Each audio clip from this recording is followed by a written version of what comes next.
What's good? What's good? What's good, fans? Thank you guys for joining us for another fantastic week, muggy week down here in Alabama. It was freezing last week. Now it's 75 and wet today. And I don't know about this weather. I thought we was hitting winter, but now it feels like a muggy springtime. I don't know what you guys got going on up there. I see it snowed up in Seattle.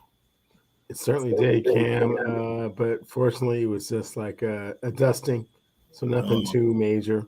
But it was still real chilly a little holiday sprinkle for you guys, huh? for sure.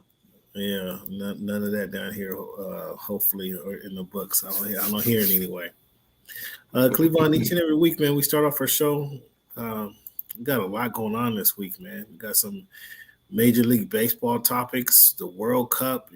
How much of the World Cup you watching? Little bit. I mean, I gravitate towards the talent, as you know. So Okay, that's another thing I gotta add to the script. Shit, I should have had that. Excuse me already, guys. I don't know if you caught it last night, but the guys on TNT had a talent versus coaching conversation last night. mm. I don't well, know. what? Oh, Well, no, I don't even want to know. I just want to get into that. Yeah, I don't know, dude. please. I already know what the talent said. You'd be surprised. Oh, really? You would be Well, surprised. that's But I why, got like, enlighten me. yeah. Let me see if I can pull that up though. Cleveland, each and every week, we started the show off with our numbers game, and this week we got December 7th, week 218 of the Voice of the Fan show, of this iteration of the Voice of the Fan podcast. And so when you think of the number seven, Cleveland, who wore that number? Who wore that number best, or who come to your mind first when you think of the number seven? Well, Cam, who comes to mind first is Carmelo when he was trying to resurrect the Knicks organization. Wasn't able to do so, Man, are but you that's the person that serious? comes to mind first. Who wore it best? John Elway. Back-to-back Super Bowls, drop the mic and walk off. Um, John Elway, he wore it better than Michael Vick. How Michael Vick don't come to your mind before Carmelo? Again, what I said, Carmelo's my guy. So that's why Carmelo came to mind first. And certainly Michael Vick is not in the conversation with John Elway. So Carmelo's not in the conversation with Michael Vick. What? He's not in the conversation. Anyway, what is Carmelo like? What at present, like what, 8 all time scoring? and and he played when the And rules were all okay, when the and rules were altered okay, and favored for scoring and for scores. the Yeah, rules. It was hard to score back then, right? when not in 2003. Well, since he's been in the league, the rules are you can't touch nobody, you can't breathe. Wow. Oh, I'm so sorry. This goes back to our previous conversation about the golden age of the NBA because everybody's scoring 30 points a game. Yeah, and that's today. And your point is, Yeah, your point is that you don't want to give Carmelo his credit because it was so much easier to he's a score when he was bomb. He's playing a than bust. previous. He's a one Scores. trick pony. That's it. It's not One a one trick, trick pony. huh? It's not a one trick pony. He didn't do anything else. He didn't. You can't count on for rebound. You can't count on for defense. You can't count on him for leadership. Okay, okay. Go to George Gervin's people and tell them that same thing. What do you now? You're talking about somebody else. I thought you tried to bring up Carmelo like resurrect the Knicks. He didn't do nothing with the Knicks. Stop I it. said he tried. I said he tried. Stop it. He didn't accomplish it, but he tried. And the number 18, you're gonna tell me Dave Cowens is online with Peyton Manning now. That's what you're gonna tell the fans? No, first person comes to mind is Peyton. Who wore it best? Peyton. Gee whiz, I don't know why you. I don't know why you start. You come up with Carmelo as the first person to come. Oh my goodness, fans! I'm working on them. I'm working on them. So there's a lot. We're gonna do our show a little different today, fans. So we're gonna get into we got a lot of football talk as always. We're gonna get into. But before we jump into that, Cleveland, what do you think about Deion Sanders leaving Jackson State University to go to the Colorado Buffaloes? Is this a good thing or bad thing? Where do you come down? There's a lot of opinions out there right now on Deion Sanders going to Colorado and leaving HBCU, going to a PWI. What's your thoughts on this situation? Cam, I'm actually torn up about it, in a lot of different ways. I don't know if you ever had an opportunity to read the book $40 Million Slaves by William H. Roden, but he basically was, and I just didn't like the comparison between $40 million slaves, but okay, I know what your book you're talking about. Okay, and so he basically hit the premise of that was like, okay, well, if all the top tier talent went to HBCU schools, well, then those other schools would always be inferior because of the talent. Mm-hmm. Deion tried to kind of implement a little bit of that into what he was doing there. But if you recall from the very beginning, I always said this was not meant to last because millionaires have other things to do. And I always questioned his commitment to what it is that he was doing. But he got into the coaching and kind of got a little bit of a taste for it. And so it became an opportunity to leverage his talent and opportunity to, higher heights. So, in the beginning, I was very bitter, but I don't really blame him anymore. And, we'll see what we can do in Colorado. Well, why were you bitter? What was the bitterness? Because the whole thing was that he was trying to bring light and attention to HBCUs, which didn't he do that? Didn't he not do that? Which he did. Okay. But then when it came time to, leverage that to something else, that's exactly what he did. So it wasn't like he was really committed to like the cause, if you will. Cleveland, I'm not sure where you at in life financially. I'm not sure why you go to work. I can't answer those questions specifically, but you want to better yourself, right? You get an opportunity, you want to be successful. Yeah, but that's not what Deion is doing. What do you mean that's not doing? What do you mean that's not what he's doing? Cam, how much money has he made in contract money playing football, and how much analyst on the NFL Network? And good question. How much? He always can make more. There can always be more. That's not what I'm saying. What I am saying is that I thought that he was committed to the cause. He was committed. What cause? What cause? Help me out. Help me understand the cause. I'm not. The cause was a little slow. Was making HBCUs prominent within the college football landscape. He did not make them prominent. He made them more like, gave them a voice, gave them, like an opportunity to show what they can do. But he parlayed that into going to Colorado. So because a man doesn't want to split his salary, paying for better facilities at this particular school. It could be any school. It just happened to be at HBCU. But because the man don't want to split his salary. No. It didn't just happen to be an HBCU. That was the whole premise of what he was doing initially, which is why he got into coaching, supposedly. But now that he's been able to have success down there, recruiting and giving light to what can happen, and then when the light shines really bright, other entities say, "Oh, well, we would like that light to shine really bright on us too, and we'll give you So this much." And these facilities are way, way better, which they are. They're way, way better. So come over here. And he said, "Okay."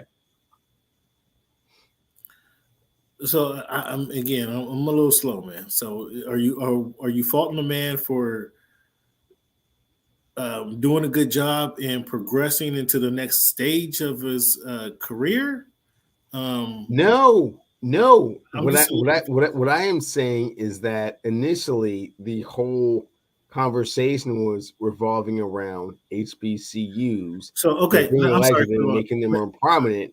But Let me what ask you I a am question. saying is, and again, perhaps I'm reading too much into this, is that there is a ceiling and a limit to it because there's a ceiling and a limit to what it is that they're able to provide, which has always been the problem. But he was able to have success there. 27-5 at Jackson State, not a So big school. so Clevon, let me ask you a question. He was there 3 years, right? 3 years, 2019. Um, do you think he would have went to Jackson State University had the Florida State University offered him a job? No, Okay. So it is all about developing and progressing, and you understand that piece of it at least. yeah. So it was a little bit of a farce with regards to what it was that he was trying to do. Why is it And why is it a farce? Did he not bring attention to HBCUs? Didn't he he not certainly bring he attention to certainly did. He didn't certainly he did. They not were on networks that they capture would the not have attention been on previously have and uniforms, other fresh things, uniform but for the school for the he did players? not make Jackson State like a powerhouse.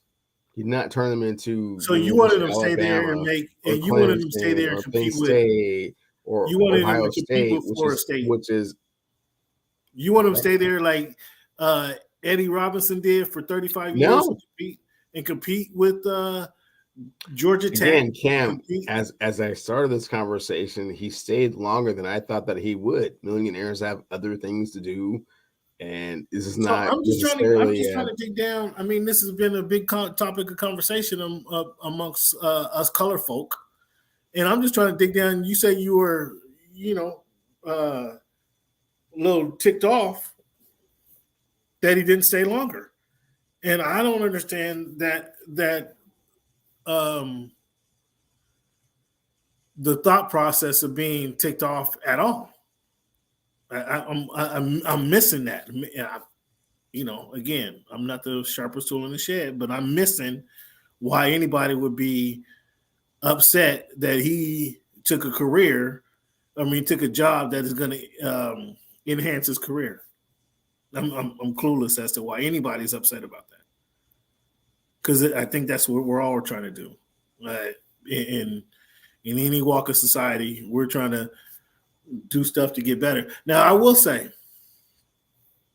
that in the stream, if you any stream that you walk by, there are boulders where the water goes around the stream.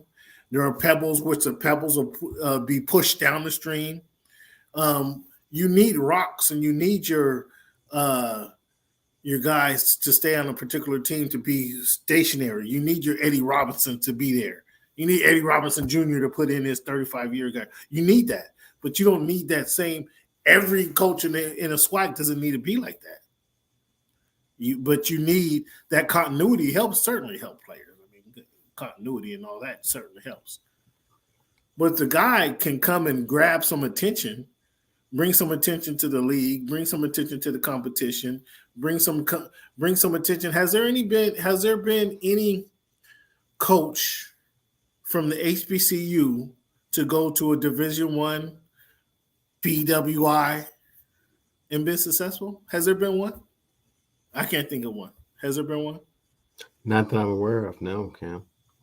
So why don't people support the fact that this man now has taken that experience and now is going to move on to Colorado and use that same as he stated. I don't know if you watched any of the YouTube videos they put out, but department, his departing video with the coach, with the players, coach and player, well, just players actually at Jackson State University, and then his introductory to the new players at Colorado. I don't know if you watch either video, but he did say that people were upset about this move, like because he goes to Colorado, that doesn't change the skin color. That doesn't change his purpose of having 65 to 75% people that look like him in the room and helping them mature and develop in life and be successful men after this game. That doesn't change that, does it? So I'm not sure what the anger and the frustration is, because as I stated before, if Florida State offered the man a position 3 years ago, I don't think he would have went to Jacksonville or Jackson State. And therefore, all this recognition that he did garner over the last 3 years wouldn't have been there. You follow what I'm saying? Yeah, I get that, Cam. But at the same time, the original premise was that he could bring Jackson State to a state where, or a position wherein CJ Stroud, instead of going to Ohio State, would go to Jackson State. I mean, the top, Will Anderson Jr. said going to Alabama, would go to Jackson State. So in the William H. Rhoden philosophy, if you were able just to get all the best players in the country that were African American to go to HBCUs, then the SWAC and the MEAC would be like the SEC and the Big 12. They would dominate football. And that's what you were looking for. That's what he initially was saying, like, hey, let's do that. But I was never, and you remember this, Cam, I was always like, yeah, I don't feel his commitment to doing this. Like, this is like kind of like a sideshow kind of thing. I am impressed with the fact that he's been able to assert himself as like a real football coach and really, running a program. But this is like the next step up. We'll see how he does. And, kudos to him for being able to leverage it into that. But from what he was trying to say initially was that that's what he was trying to do. And once you start to establish yourself as that, and you're starting to get top 100 recruits, and you're starting to get people that ordinarily would have gone somewhere else to come to Jackson State, and then you bounce from Jackson State, well, what does that say about the process? But at the same time, like you're saying, on your end, Colorado has much better facilities and can recruit much better players, and when they get there, they can do greater things. So it's a touchy subject, to be perfectly honest. It's like, you don't want to say like Deion is doing something wrong, but at the same time, I thought you were here to do this. So, it's one of those things. Yeah, I just did to do this, and this I thought he did. Could he have stayed there? He brought attention. He brought light to the the conference and to HBCUs, and that's great. But it's like we didn't really want like a house party real quick to like, yeah, HBCUs are tight. Come here. You thought he was going to compete and then bounce out. You thought he was going to compete with Alabama? Come on, did you really? Did you really think he was going to compete with LSU?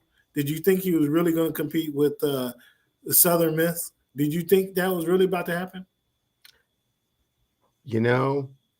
I thought that there was an opportunity to get some of those players that ordinarily would not have even considered HBCUs and gone to those other programs, just because it gives them such a greater opportunity in life to leverage their God-given athletic ability. But if they all went to that school, wouldn't that school be the most dominant school? I mean, potentially.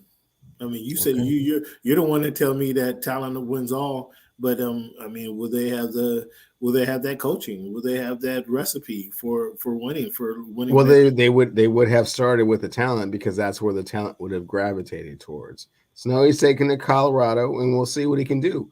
Can he, can he out recruit SC and UCLA and all the other schools in the Pac-12 from Colorado? We'll see.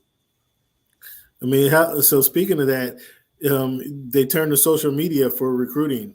He's already put it out there. Hey, I need some dogs on the defensive line and offensive line. Some game changes, I think, is the way he put it on Twitter and Instagram. How effective do you think the going to social media is going to be? And do you think he's going to have a problem recruiting? I mean, I don't think he'll have a problem recruiting Cam. We'll have to see. I mean, it's not like, again, when you're recruiting at Jackson State, it's a little bit different than recruiting against, powerhouse Pac-12 schools that are already entrenched in a lot of these high schools and with the coaches and so on and so forth. And what I think that Deion will have an opportunity to do, which comes up every once in a while on the Pac-12, is be able to recruit nationally, which is what kind of makes you like a powerhouse. So Oregon got to a point where they could do that. Pete Carroll was the master of that. UW has had moments where they were able to recruit nationally, but typically it's just along the coast. And I think he's going to be able to get out of that bubble a little bit and recruit some people that you never heard of if you're just following, football on the West Coast, and potentially can make an impact on the program. I don't think they're going to win the division anytime soon. I mean, it's still Colorado, so. What soon? That was my next question. How soon do you think they can get into the, let's just say, a top 10 ranking? How soon? Oh man, I'm not sure they'll ever get to a top 10 ranking with Deion as the coach. I mean, I think 8 wins is about as much as they can hope for, and that's like a historic season. It's not a historic season for Colorado because they've been to the national championship game a few times, but no, man. You don't think Deion Sanders can have Colorado Buffaloes in the top 10? And when you say no time soon, I mean, help clarify that for me.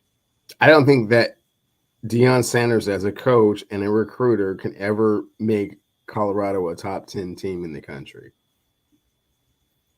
Like ever? That's like 5 years, 10 years. You don't think he could do that? Nope, never. Ooh, never. Mm-mm. I thought you just told me Cleveland, all the talent is going to gravitate to him. That's not what I said, Cam. I said that he has an opportunity to get a lot of talent from all across the nation.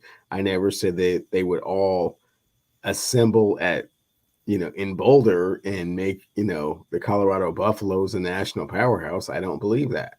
But you thought that would happen in Jackson State? I think that he had an opportunity to pull more of the players just on the fact that it was an HBCU and going with that premise as opposed to like we're going to Colorado. Like, so you don't think with better talent? So you thought he could have did that? He could have got JSU into a CFB prominence, but you don't think with better resources, better facilities, bigger brand, you don't think he could do that at Colorado? No, Colorado's not an HBCU, and that wouldn't have been the selling point as to why you're going there. You're not trying to rewrite history going to Colorado unless you're trying to be, Darian Hagan and Pritchard and Bieniemy or Cordell and Westbrook and Salam. I mean, unless you're trying to do that, I mean, we'll see what he can do. Wow. So you don't like the move. You sound like you're not a fan of the move. I'm Sound like okay Kevin- with sound like you it. got a random dude. I would have liked to see what he could have done at Jackson State with a little bit more resources, but you have to leave for the resources. I mean, it always happens. It's not unusual. It's not uncommon, and I don't Wow. fault him for doing I that. don't begrudge the man at all. I don't begrudge the man at all. Again, where I start at is had he been at JSU, had FSU offered him a job, and I think we both can agree the answer to that question would be no. So he took this route. Let me go this route and be successful. And now people said, oh, he can be successful. He can go 27-5. Oh, he can develop some talent. Oh, people are seeing people might be interested to go play with him just because of his name. Yeah, and I think that it's quite possible that he can leverage this into getting to Florida State. You know, Florida State is just looking for a reason, especially if they continue to be, I don't want to say irrelevant, but not as relevant as they were. I mean, 6 years ago, Jameis Winston won the national championship in Florida State. I don't know. I think that Florida State, that ship might have sailed because now sailed to win. It only sails until you're not relevant, and then once you're not relevant again, then you have to look around like who can make us relevant again. And if Deion is going 8-4 consistently at Colorado, yeah, man, come home. But I think, and I don't know this, I haven't talked to Deion at all, so I'm just speaking. I'm thinking because they didn't give him a chance, a shot when he was coming out, and then it was all like, look at his record, look at his the prime U, the failings of prime U, look at all this other stuff other than it's way too big of a program. It's way too big of a financial ramification to say like, oh, okay, you've never ever coached before, come coach Florida State. I mean, they put that's not realistic. Cleveland, they've been wasting money for years, hiring a coach, let him sign him for a 7-year contract, let him coach 2 years, and then fire him. They still owe that coach a lot of money. So money clearly isn't the issue. Finding the direction. It is the issue when you have to sign another coach and you're, like you said. But they've already done that. They've done that 3 or 4 different times. To some other coach.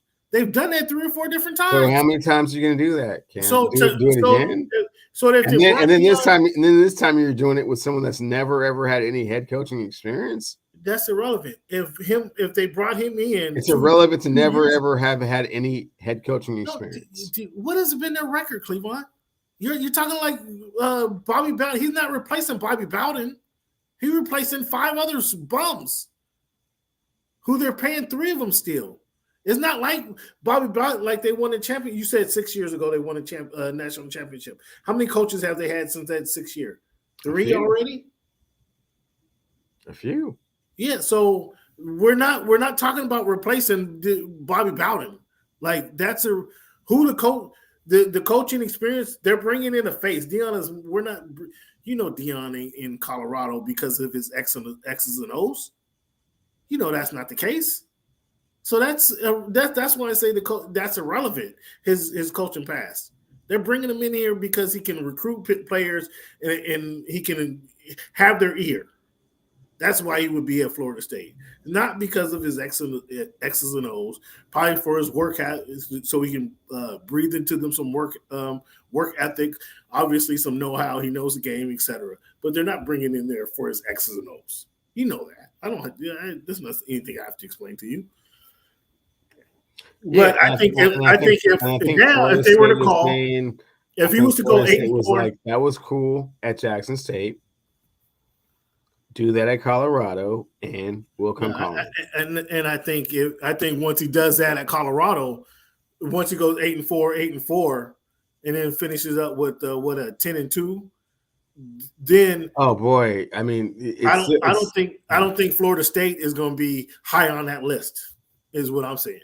I don't think that's one of the first places he's going. Is my opinion. That's my opinion. That would be the first place he would go. I don't know. I think they would call him. I don't know if he would be calling them. Is what I'm saying.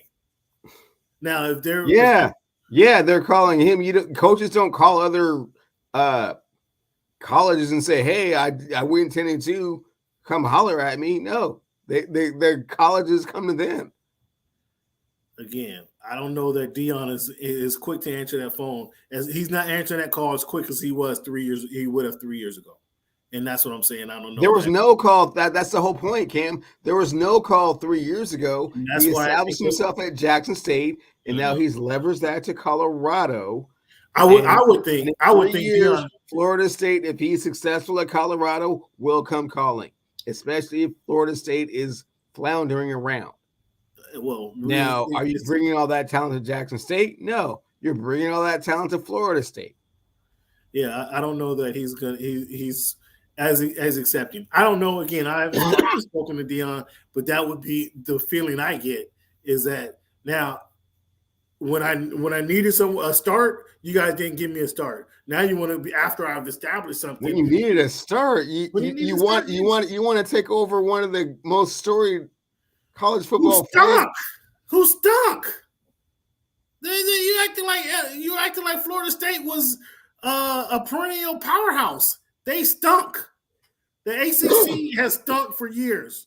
So let's stop with that. Florida State has been a perennial powerhouse.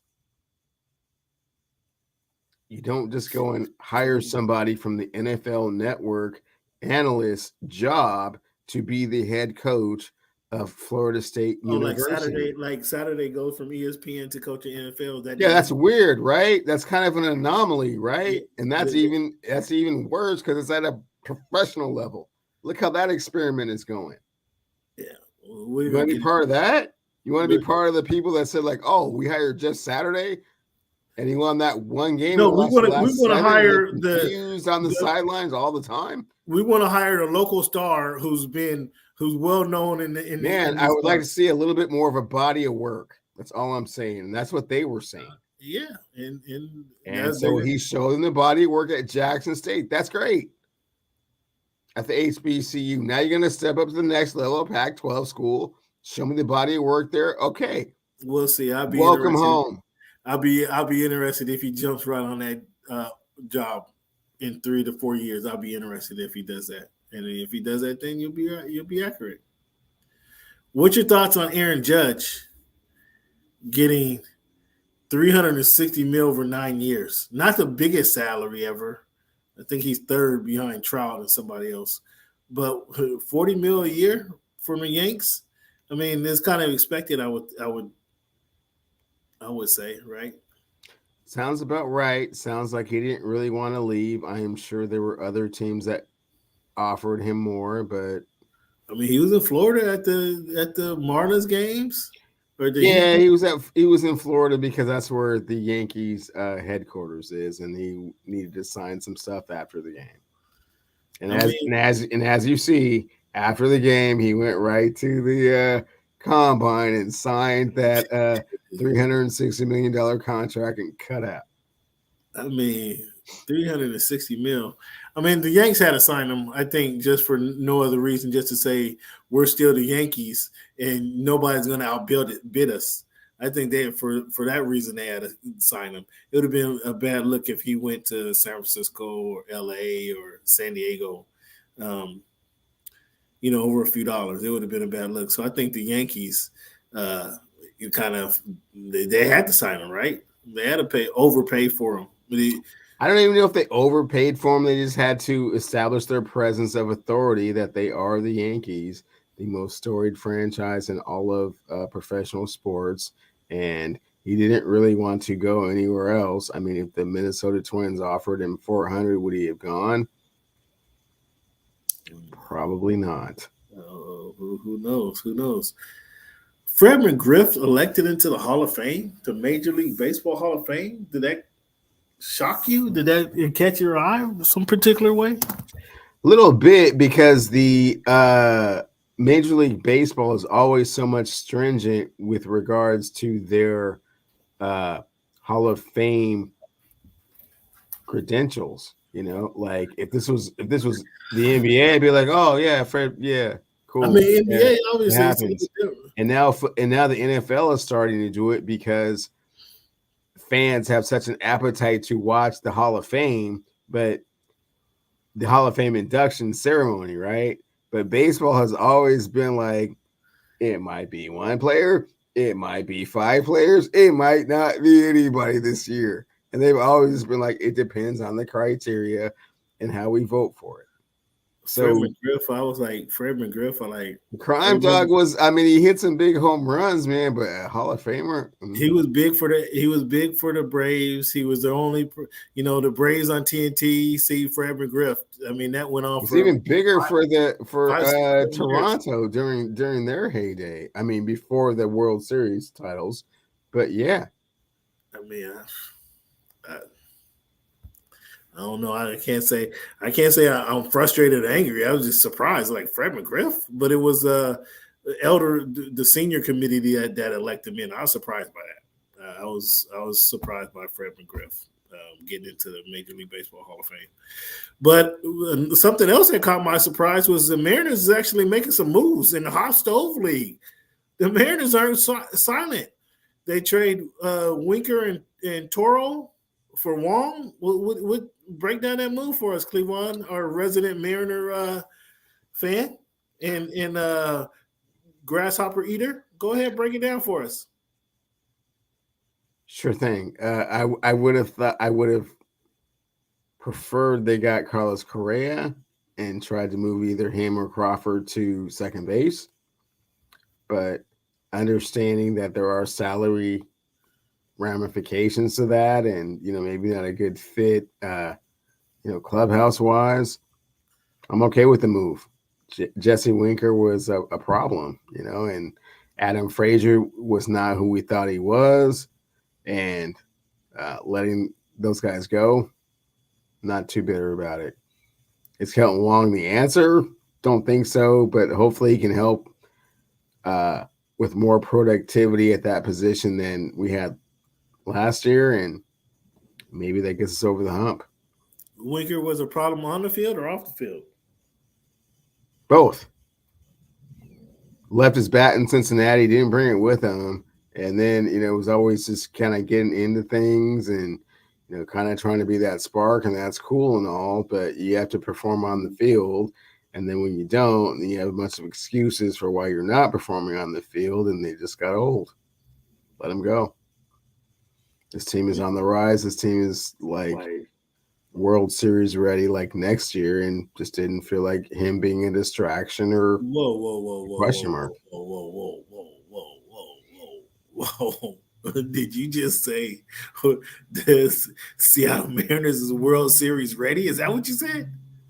Yeah, they're World Series ready, Cam. All right, dude. They just broke the longest playoff drought in North America sports. Now you have them going to the World Series next season, Cleveland?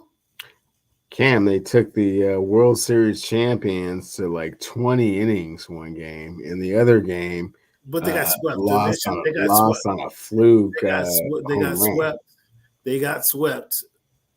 Okay, well, Cam, I know this is not your strong suit, so you don't really understand what's going on. I mean, I'm just trying to ask. All the pieces are coming together. Don't get all sensitive with me. I'm asking a question. Don't get all sensitive with me. I'm asking you. I'm not getting sensitive with you. I'm trying to explain it from the perspective of who they are and the talent that they've already acquired.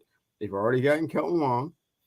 They've already gotten Teoscar. I would have liked for a slightly bigger bat than Teoscar. But hey, man. So can I hold you to the Mariners making the World Series next year? Quite possibly. No. That's not. Are they going to be definitive? Say it with your chest. Will the Mariners make the playoff? World Cam, Series? it's December the 7th, and all the moves haven't been made. So yeah, there's no way to make a definitive statement one way or the other. Okay, you're not that confident. I'm gonna bring a confident man on the show right now. Okay, yeah, do that. I'm gonna bring. He's not that. Hey, I have to give him credit, Tyler. He did predict the Mariners are going to make the playoffs a full season before they made the playoffs. Now he just tried to say they were World Series ready. I don't know what World Series ready means. But I was trying to get him to say they're going to make the World Series, and now he's choking up on me. I don't know what to do. So let me clarify. They're World Series ready because the top of their rotation is Castillo and Gilbert and Kirby. Does that make anybody's top of the rotation? Did that they mean have they win quite the Atlantic, possibly the most electric player in the American League in Julio Rodriguez, who will be going into his second full season in the major leagues, and they have a roster that's ready to explode, and they're not done putting together their roster. So when they do, why would I possibly make any type of reclamation as to whether they're going to win the World Series until I know what the end result is? You just did that 2 seasons ago. You just did that 2 seasons ago when they were eliminated. You said they would make the playoffs. So now you're going to wait and see. I said they would make the playoffs. Oh, you're asking me to endorse them to win the World Series before the winter meetings are even over. Like, why would I do that? I'm sorry to bore you with the Mariners. Anyways, bore you with that. Yeah, my man. I mean, I'm trying to the Mariners. I know you feel me, my dude. Tyler, okay, we started the show. You want me to talk baseball? So I will say this. I'm not a huge baseball fan. My knowledge is not on par with y'all about baseball. However, I will say the Dodgers are the best team on the West Coast. They choked in the playoffs, but I do believe that this coming season they'll be a little bit better, and then they will make up and make amends for their choke job in the playoffs. Did Jay Roberts keep his job? Of course. He's won a World Series. I do know that much. Okay, but he has a ring. He has jewelry. He does have a ring, but 3 of these last 4 years has been a disappointment. They've been ended in a disappointing fashion, haven't they? I mean, yeah, but most teams in disappointing fashion in baseball, besides one. Well, there's only one champion. There's only one winner. But yeah, there's a lot of teams happy with what their season is, and the Dodgers kind of expected to win, and they haven't won except for the one bubble. If we I hate when people have to clarify it's a bubble champion. It's a championship. It is. The Lakers won a championship in 2020. I don't care where it was at. Orlando, Phoenix, Mars, they won. Fair enough. We're not going to argue that. What I want to get your feedback, and you're the perfect person to answer this question. We're gonna get into the NFL, and I want to know your thoughts about Staley. Now you and Cleveland are probably more aligned than ever before now. But all this hullabaloo about Deion leaving Jackson State University to go to Colorado. You did a similar thing, if I'm not mistaken, leaving the other HU to go to UCLA. What's your thoughts about What's your thoughts about Deion leaving the HBCU to go to Colorado? Break that down for us. So I will say this. I actually did it backwards. I went to UCLA first, and then I went to Howard. Okay. And, I think as men, especially as Black people, we have to stop, talking down and stop, talking negatively on other Black people trying to develop and trying to move up in their careers or trying to do something positive with their life. And with Deion, why should we judge another man for what he's doing with his own life? He wanted to be a head coach. Now, Jackson State offered him that opportunity, but I will be blunt and honest. As a former athlete of the HBCU, the facilities, the money pumping in, the level of talent, and that's on and off the field, it is not on the same level as PWIs, predominantly white institutions. Right. UCLA, Colorado, Stanford, Yale, wherever, Alabama, it is. You can't argue that. Right. So with Deion, Jackson State was the first. Well, I won't say the first, but the best opportunity he had at the time when he had it, and he. I know a lot of people that said Deion was going to do terrible at Jackson State. He's a terrible football coach, and he proved those naysayers wrong. I know a whole lot of people who thought he was going to fail. He proved those naysayers wrong, and now Colorado and a whole lot of other universities, I won't say a whole lot, but multiple universities offered him a job or wanted to give him a head coaching job. And so he took this job because he said, okay, this is a Power 5 conference. It's a university that they used to be respectable at football. They've been awful now, and he wants to turn the program around. Now, I believe he is going to be successful. If you look at the Pac-12, and especially if USC and UCLA leave in the next few years, Colorado's going to be right in the mix to win a Pac-12 title if Deion gets those recruits, and he's already getting, the transfer portal athletes. They're going to come. People want to play with Deion. So I respect the move. I have nothing bad to say. He's elevating his career as a head coach. That's essentially where I'm coming from with that thought process. I'm wishing the man the best. There's been a lot of talk about he didn't stay in the SWAC long enough to really make a difference when he could have stayed there and he could have changed the fortunes and all this and that. I just think the man, I fall back on, if Florida State offered him a job, head coaching back in 2019, he wouldn't have ended up at Jackson State University. So not at all. All of that extra talk, is a sideshow. But when you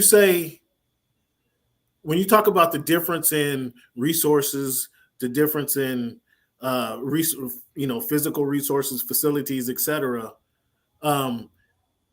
How soon do you think now that he has those resources, he can get Colorado into not say championship into the college football playoffs, but like into a top 10, top 15 ranking in college football?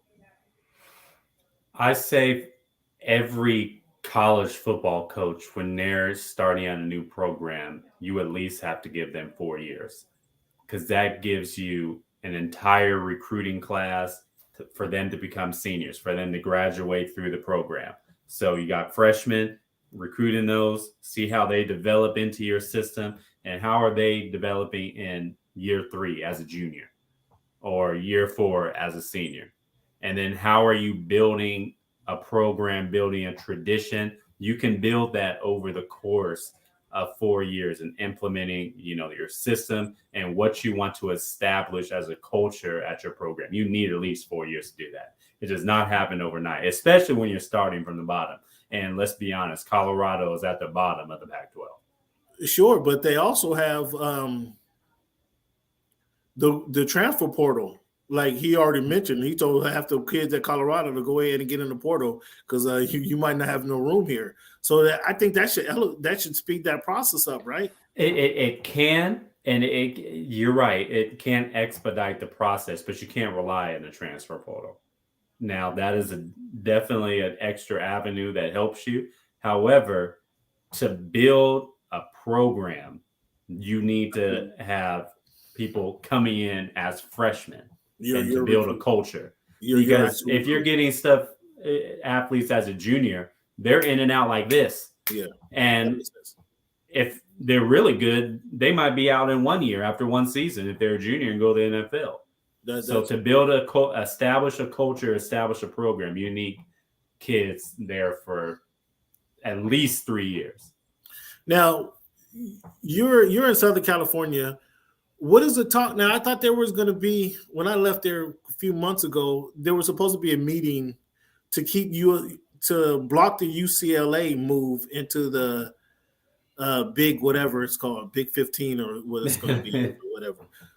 Did that ever happen? Did they have that meeting? Did the state because they're a state school, was supposed to kind of figure out like exactly why they're trying to hold them back. Did that ever happen, or are they actually gone? So I don't know if it's officially happened, but I know they're still in the process of trying to block UCLA from going to the Big Ten. I know the University of California says UC system does not want UCLA to leave. Right. I mean, you can argue, I think they're the premier school in California. I don't care about what you say about USC or Cal or Stanford. UCLA, when you talk about academics, athletics, and just prestigious, UCLA is probably the number one school known in the country. If you look at, if we're being honest. So right. The UC system does not want UCLA to leave. And I know they're trying to see and exploring different avenues to keep them in the Pac-12, but it's going to be an uphill battle for sure.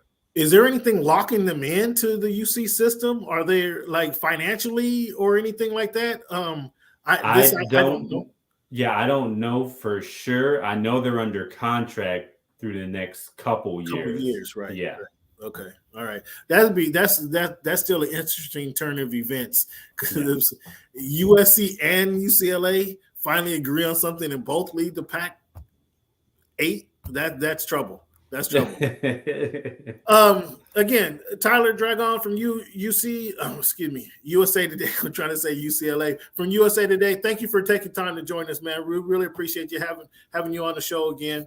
It's a big weekend in LA football. The Raider fans are running around their racket. You see a lot of black and silver out. There are probably some of the flags on the cars right now after they beat the Chargers last week. Now they get a chance to double up and smack the Rams around this week.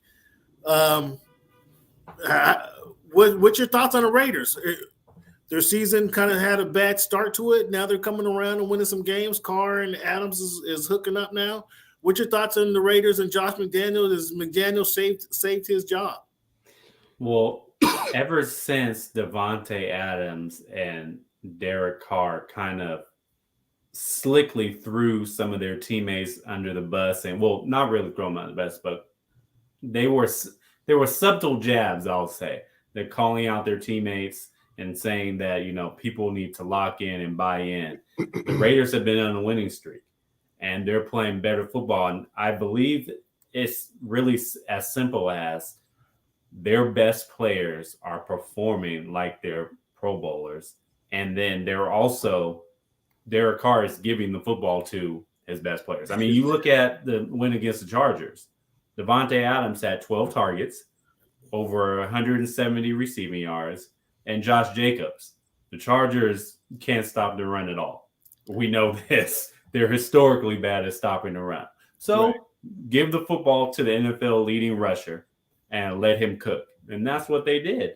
And so the Raiders, on paper, they have as much talent as anybody in the National Football League. Because you look at what they did this offseason, they underachieved to the start of the year. They should not have been where they're at. And now they're starting to live up to expectations. And that's simply because they have more talent than a lot of other football teams, especially at the skill positions and the positions that can create the most impact.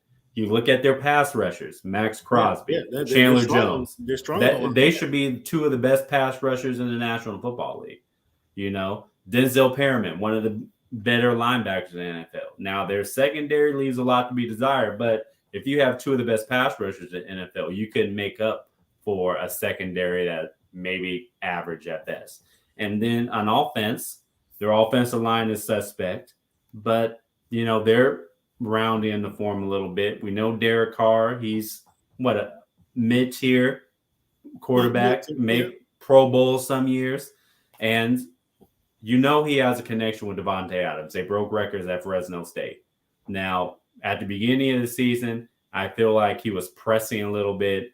Sometimes he was trying to force the football to all the other receivers and trying to prove to people that he can pass to Waller and pass to Renfro and then also pass to Davante Adams. But now when Renfro and Waller are out, he's like, okay, well, Davante is my only reliable receiver, so I might as well throw to him. And it's proving to working. And then Josh Jacobs is also motivated because he's playing a contract year. So he's running hard. He wants to be paid in the offseason.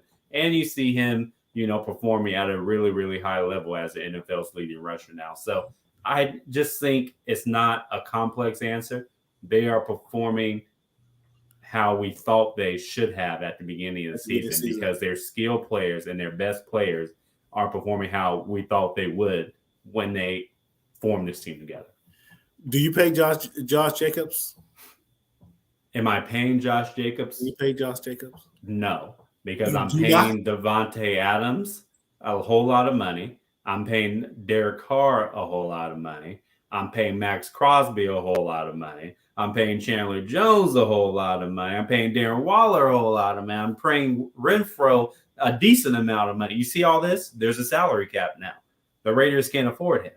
And I know there's going to be some team that overpays for Josh Jacobs. And you look, I love running backs. I was a running back. And I respect how they need to get their money and they have a short shelf life.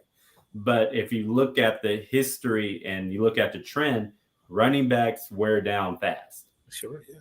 And yes, he's on the good side of 30, but eventually he's going to wear down fast because running backs take the most hits out of anybody else in the National Football League. And eventually, Father Time is undefeated. You're not going to be as fast. You're not going to be as explosive. Your cuts are going to be slower. And he's going to lose a half a step. And most time they don't live past their second contract. Exactly. Look at Ezekiel Elliott. Ezekiel Elliott is still effective, but he's not. Yeah. I mean, everybody right. said Zeke was top 3 running back in the National Football League. Clear cut. Now is Zeke is Zeke top 10 now? Yeah, you can make a case he probably not. He's not even the best running back in this team anymore. No, exactly. You're right about it. It goes fast, or life comes at you fast as an NFL running back. But if they don't sign him, you're going to bring in a rookie to play with this talented team that you have? Man, you look across the National Football League, and unfortunately, teams have a salary cap. This isn't baseball that we just started talking about. Right. The Raiders have a salary cap, and they're paying Devontae Adams top dollar. They're paying Derek Carr a whole lot of money. Waller is getting paid a significant amount. And then on the defense, we just talked about those pass rush you got to pay. I might have you going to restructure somebody's contract? I might have to have the conversation with one of those guys. Who? It's not Devontae. Waller. Waller, you play. How many games you played this year, big dog? I mean that's true. But that Waller's agent, contract? If I'm not mistaken, is Drew Rosenhaus. Oh. And Drew Rosenhaus is not going to buy that. I'm going to tell you that right now. He don't answer the phone. He don't answer the phone. All right, man. So Cleveland has said for the last couple of weeks that Brandon Staley is coaching for his career as a Chargers head coach. The rest of the season, he said this 2 weeks ago. Every game. And then he went out and we just talked about the Raiders put it on him. Although it was a close game for a minute. Excuse me, not take that back. That wasn't a close game. The Chargers had a fight to make it respectable. You talked about their defense. He talked about wanting to win the line of scrimmage last season. Obviously, they had the injuries to the offensive line. I think everybody's missed game on their offensive line. But you said it yourself. Injuries are a part of the game. Where do we stand where do you guys stand? I know Cleveland wants him out of there. Where do you stand? You said this might be it for him. I was blown away when I heard that in training camp. At 6-5 or 5-6, where do you guys stand, or where do you stand, Tyler, on Brandon Staley and his comfortability right now? Well, Brandon Staley is going to say at least give him one more win. They're 6-6. Okay. Now, I will say, if the Chargers don't make the playoffs this year, it's hard for me to believe that Brandon Staley keeps his job. And Brandon Staley, he's a nice guy. I have a lot of respect for him. He's smart. And every time I see him, hey, what's up, Tyler? So I get all that. Yeah. But when the Chargers are last in the league in average yards per rush attempt on defense. Yeah. So teams are getting over 5 yards a carry on the Close to Chargers 6, defense. right? And you are a defensive-minded head football coach. I know you played quarterback in your day, but you came into this league as a defensive-minded football coach. And your defense is below average in pretty much every major category. And you have Derwin James, you have Khalil Mack. Oof. I know Joey Bosa's been hurt. I know J.C. Jackson has been hurt, who looked bad at the beginning of the season to begin with. But as a defensive-minded head coach, you have to figure it out how to make your defense perform at a decent level or above average. And the defense is below average, and it has been since he's gotten there. Since he got there. So, Brandon, I mean, I hate to say it, but especially when you have Sean Payton publicly flirting with the Chargers, and he was at a Chargers game. Not many people talk about that. He was at a SoFi Stadium in a suite watching the Chargers play. I think it was the Broncos game, and I know he spends a lot of time out in Los Angeles. And if the Chargers get rid of Brandon Staley, then I know they're going to look strongly at Sean Payton. Now, I'm not saying that they are. If the Chargers win this weekend against the Dolphins, I think you're a Dolphins fan too, if I'm not mistaken. I'm a Dolphins fan. So if the Chargers make the playoffs, Brandon Staley's fine. But I think this is a make or break season for the Chargers to make the playoffs and Brandon Staley, because they invested a whole lot this offseason on building talent on both sides of the football. And if they miss out in the postseason, it was a failure. Cleveland, you got anything you want to add there? You got anything you want to add there, Cleveland, or you want to give them a round of applause for agreeing with you? Saying basically said everything you said last week. Thank you so much for speaking the truth that I have been saying for several weeks now. Me and Cam go back and forth about how Brandon Staley has his biggest strength is developing the culture, which has been great. They have turned over. They have a new leaf. They have a mentality. They have they're a togetherness. I have always said that it looks like that works great in practice. It works great in your mindset. And then when it gets to the game, it does not translate. And subsequently, they don't win games. And then they get into situations where coach wants to instill confidence in the players by doing certain things that maybe are not necessarily the right move at the time, but he wants to invoke this confidence in them that they may or may not have, and given the situation may or may not be the right call for what's going on. So I think, like you're saying, with Sean Payton, if there was just nobody waiting in the wings, he might get another season to kind of try and figure this out. But with Sean Payton waiting in the wings, he gets no more time. And when you have the quarterback that is going to break our guy, Dan Marino's record, and you don't have any playoff appearances to show for it, that's just not a good look. And then when you talk about culture changes, I immediately go across the country to that dude with the green and white. Saleh has changed that culture. Like, they are behind that guy. That is their leader. That quarterback that says weird stuff. Yeah, you just don't have to come to the building at all. We'll start the third stringer and be just fine. I was watching the Minnesota game. They were 4th and 1 from the 1, didn't get it. That dude went to his defense, said, hey, that's okay. I got 3 timeouts. You're going to stop them. We're going to get the ball back, and we're going to keep rolling. Everybody said, oh, okay, that's what we're going to do. I don't know if they fall behind Staley the same way that they fall behind Saleh. So as far as being a culture changer, I think he's done that, but I don't think that they have responded as positively as they have in New York. And I don't think he has as much time, especially with Herbert and as much money as like you're saying, they're throwing at all these people. You just can't just be like, oh man, next time. Man, next time. I really like the way your locker room, the vibe and all that. It's like, no, you got to win. It's a win now league. Especially in a market like LA, like you just talked about New York. LA especially. The Chargers and the Rams, they have trouble filling that stadium and filling the stadium with their fans. And if they lose, it's going to be even worse.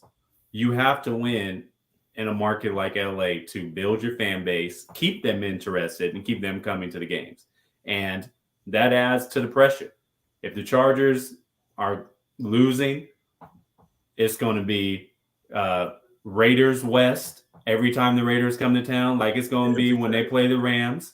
Right. It's going to be Kansas City Chief West, get Cowboys West. I mean, we already see it now. So if they continue to lose, they're not going to be able to build a fan base and to fill up that stadium. And that stadium is going to be, they're going to feel like they're playing 17 road games each week.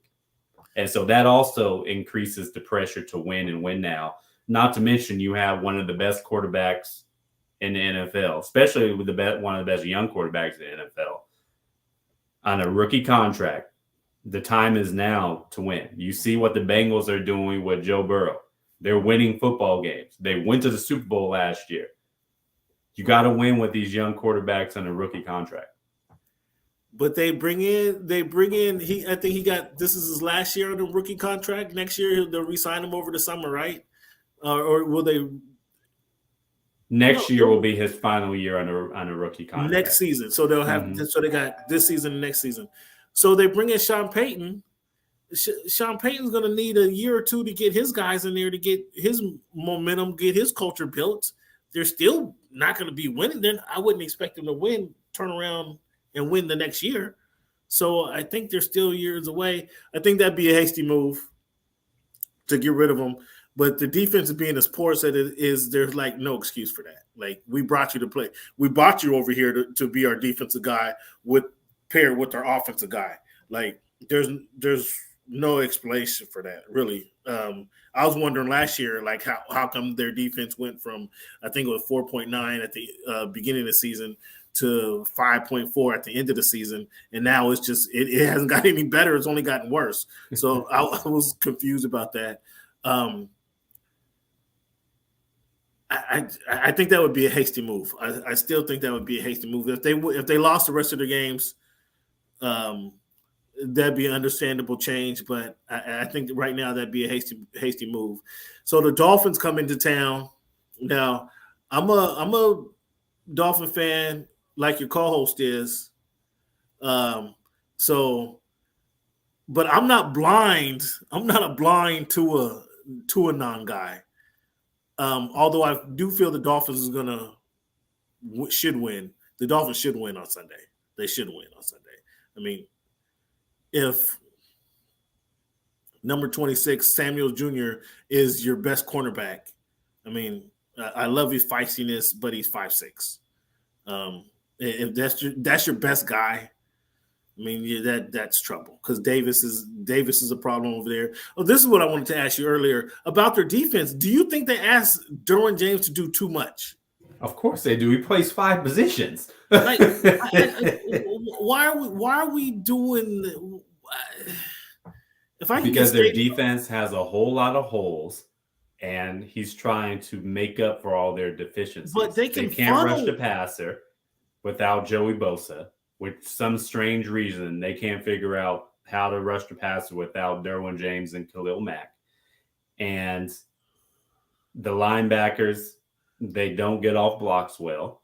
They're fast, but they don't get off blocks. Murray is the only fast guy. Tranquill surprised me. I mean, he's just a hard worker. He's fast-ish for a linebacker. Tranquill is? For a linebacker? Really? Yeah. I mean, he's not great, but he's decent he's like you say, he's a hard worker. He's a glue guy, but they struggle to get off blocks.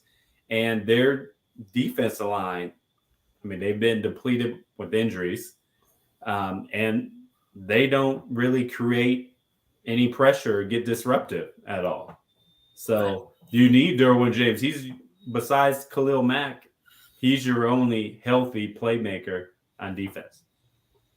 I said this weeks into the season. I think they're asking too much of him. If leave him at safety, leave him at strong safety, funnel everything to the guy, and force him to have to make the final tackle. Moving them up, moving them back. I think that confuses the rest of the guys who you just described. Aren't that great? There's only a few great players out there. So asking these other players to adjust because you're moving Darren around, these other players, I don't think a lot of these players have the ability to make that adjustment. And so now you got Derwin playing out of position. You got these guys not adjusting and creating holes and problems. That's one big thing is I think they're asking just too much of Derwin. Leave him at – if you want to put him at linebacker, put him at linebacker. If you want to put him on the end, put him at the end. But pick a spot and leave him there, and everybody else can play their position. I think that one thing, and I don't understand. Mack isn't a I think he's more of a run stopper than a pass rusher, and you can run away from him. And so that's kind of when you don't have somebody on the other end. Rump is a little light in the cakes to really make a damage, I think, at this point in his career. So there's some of the things that they can make. But enough of the Chargers. Let's dissect what's going on with the Ravens. What is the problem with the Ravens? I've been talking about this for a few weeks now. Is it the coaching? Is it the players? Is the scheme too? Is the scheme I hate to say the NFL has passed Harbaugh by. That's not really what I want to say, but are they relying on an old scheme? The Ravens should be better than what they are. We should be seeing dominant football, and the Ravens don't give me dominant football. What do you see as an issue with the Ravens? I like the Ravens scheme. It's different, and I love run-oriented offenses. However, I will say the Ravens have been hurt by injuries too. Their offensive line has been banged up. And then the loss of Rashad Bateman, that hurts a lot because the Ravens receiving corps were below average anyways. Right. And then especially after you lost Hollywood Brown to the Cardinals, he was your number one receiver. So now Bateman moves up to number one receiver. He was a number two. And now you have Bateman out for the year. So now you're relying on your number three receiver to be a number one, your number four to be number 9. They're playing way above over their heads. And they're not good enough to beat coverage from a number one or number two cornerback because those are guys that you're getting off your practice squad and number 3, number 4 receivers you're asking to win one-on-one coverage or against zone coverage. So they're relying on Lamar Jackson way too much. And then you have your running backs in and out of injury. So they're the main part of their offense is running the football, but you have your running backs in and out of the lineup because of injury, and you're relying on Lamar Jackson to be Superman every play. The Ravens usually don't win unless Lamar Jackson is the best player on the field or one of the 3 best players on the field. But he has to have an above average game for the Ravens to win, and that's been throughout his career as a starter. And if he plays below average, they usually lose. They need him to play at an extremely high level to win. And their defense, I think they started the year off slow, especially against games like Miami where they blew big leads. But they have performed a little bit better as of late. They held a terrible Broncos team out of the end zone. I know that's not a huge feat the way the Broncos offense is going. But that's the only way they won that last week, though. Yeah, anytime you can hold a team out of the end zone in a 4-quarter game, you're doing something decent on defense. However, their offense leaves a lot to be desired, and that's because they really don't have any receivers. I love Mark Andrews at tight end. The rookie, likely he's a promising tight end, makes some plays. But other than that, who's Lamar Jackson throwing to? I feel you. So, is that and so – are we giving the Ravens a pass because overall they're probably one of the better well-run organizations in the league, right? Just overall, just if you look at it, you would think the Ravens are one of the better run organizations in the league. However, they haven't got Lamar Jackson, a legitimate wide receiver. Hollywood Brown didn't work out. Now they're trying Bateman. He's a rookie. We're trying to expect something out of him. What is this? Is he a rookie or a second year? Second year. So he's a young guy. like I think they're late on that. Is trying to get them some guys. They have drafted running backs that haven't worked out. Dobbins being the first and foremost, but they've had Lamar Jackson. When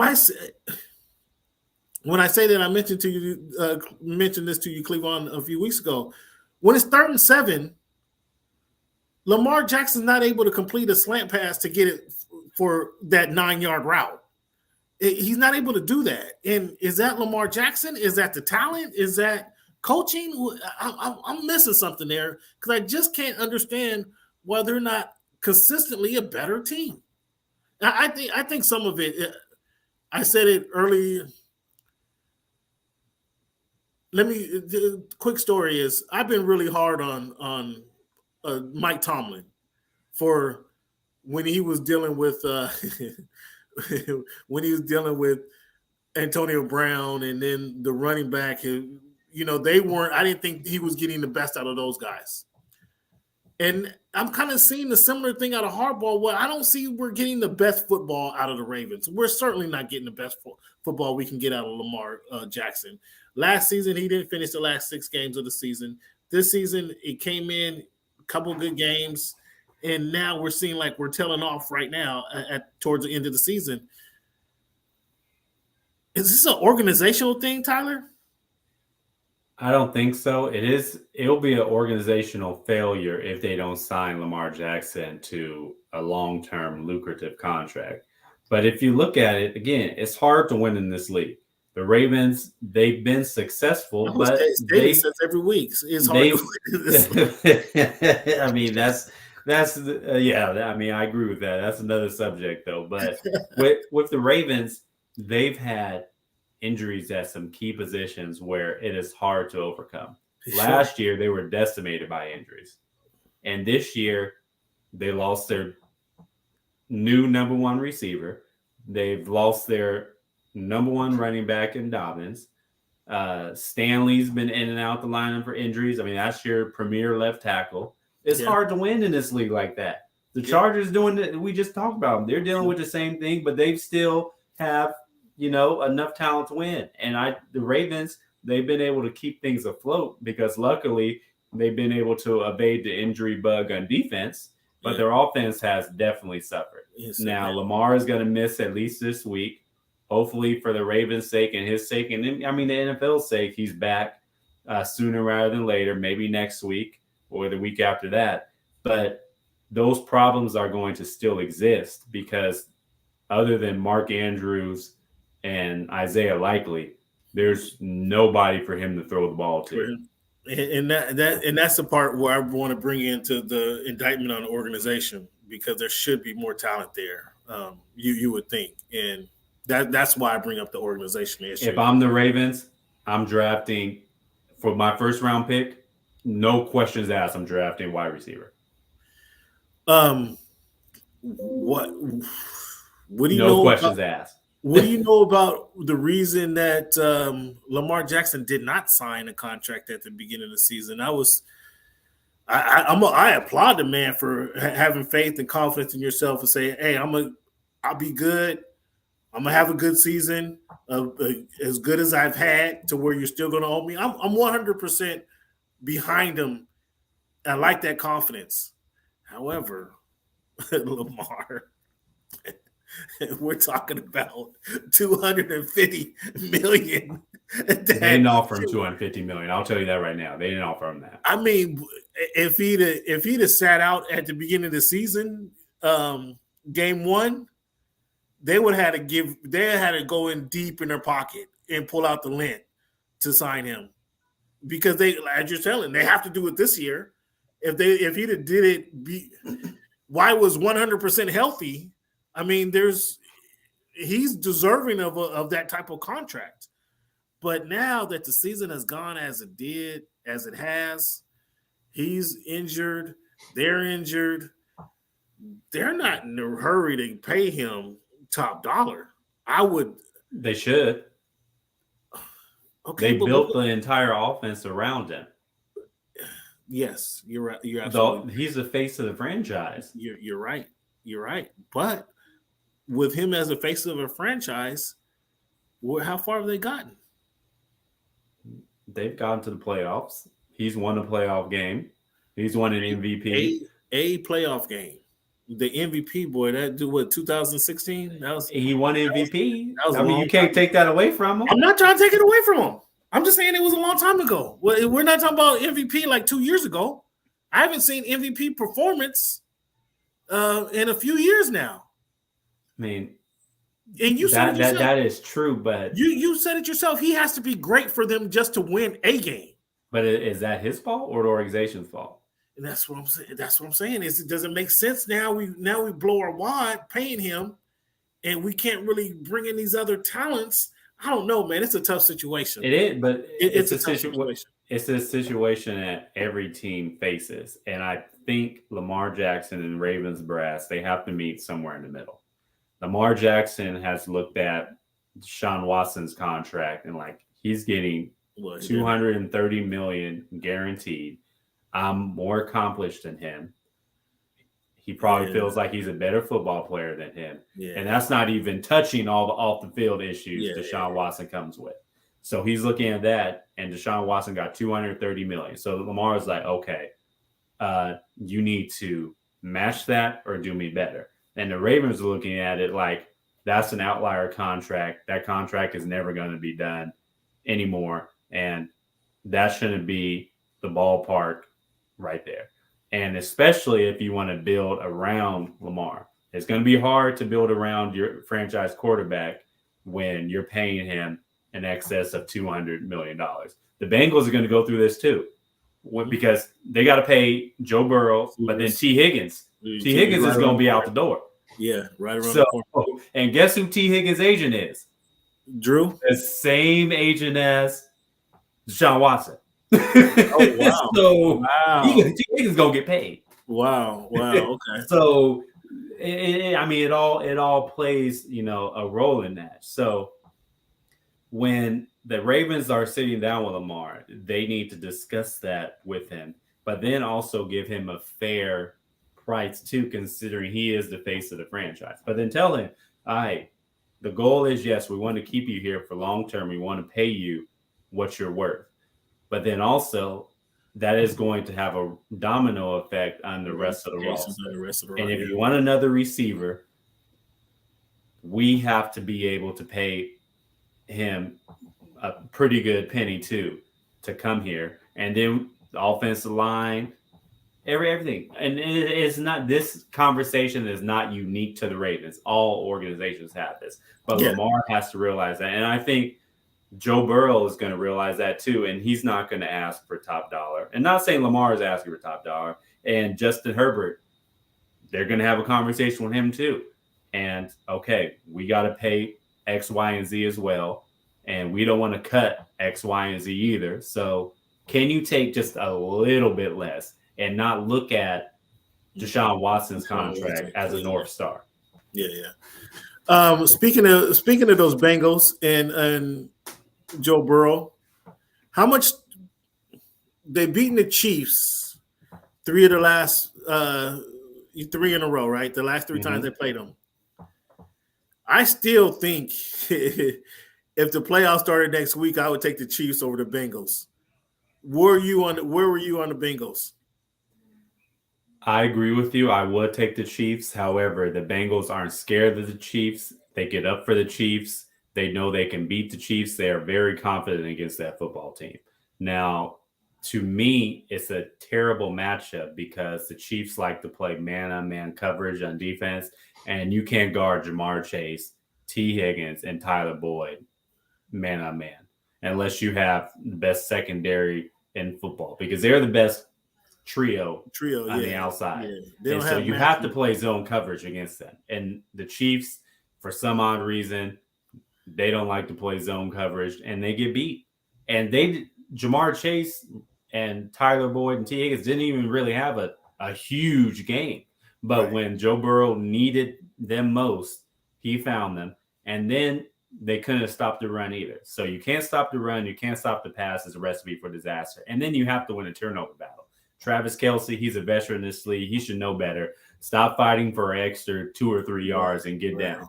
Because if he doesn't fumble there, we could be having a totally different conversation, because the Chiefs were up 3 and they were driving and had a chance to possibly go up 10 or at least go up 6 and then force the Bengals into a more difficult situation at home. So the Chiefs, I think they'll learn from their mistakes, and it's tough to beat a team. I know the Bengals beat them 3 times in a row, but if they met again in the playoffs 4 times in a row, it's tough to beat a team 4 times in a row. And the rosters are there's a lot of familiar faces in that roster, so I would have the Chiefs there, no matter if it's in Cincinnati or Kansas City. Or Kansas City. Yeah, I agree with you. Cleveland, what you got for Tyler before we let him go? Tyler, that was such an interesting conversation, your take about Lamar Jackson. So 3 quick things. Mm-hmm. 1, I think that the Ravens have a tendency to play with their food too much. When they're up, they don't seize the opportunity. They don't have a killer instinct.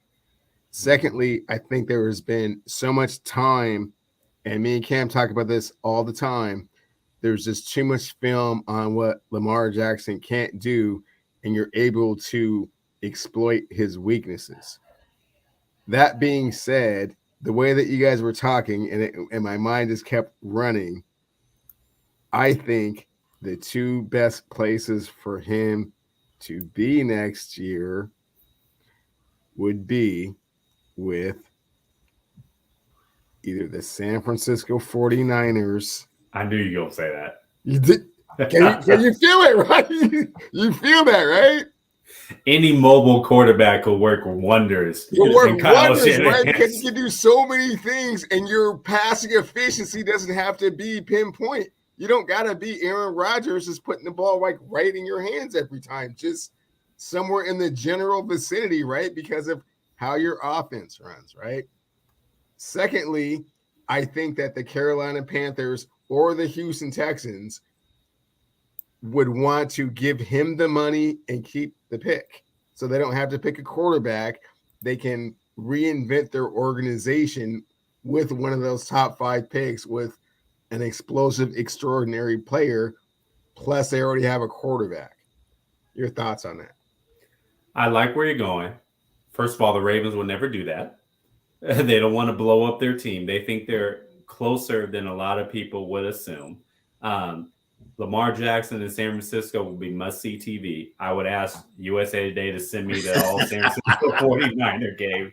I mean, Lamar Jackson running read option with Christian McCaffrey and Deebo Samuel. Who are you gonna guard? Oh, right. you gonna blitz George Kittle? Right.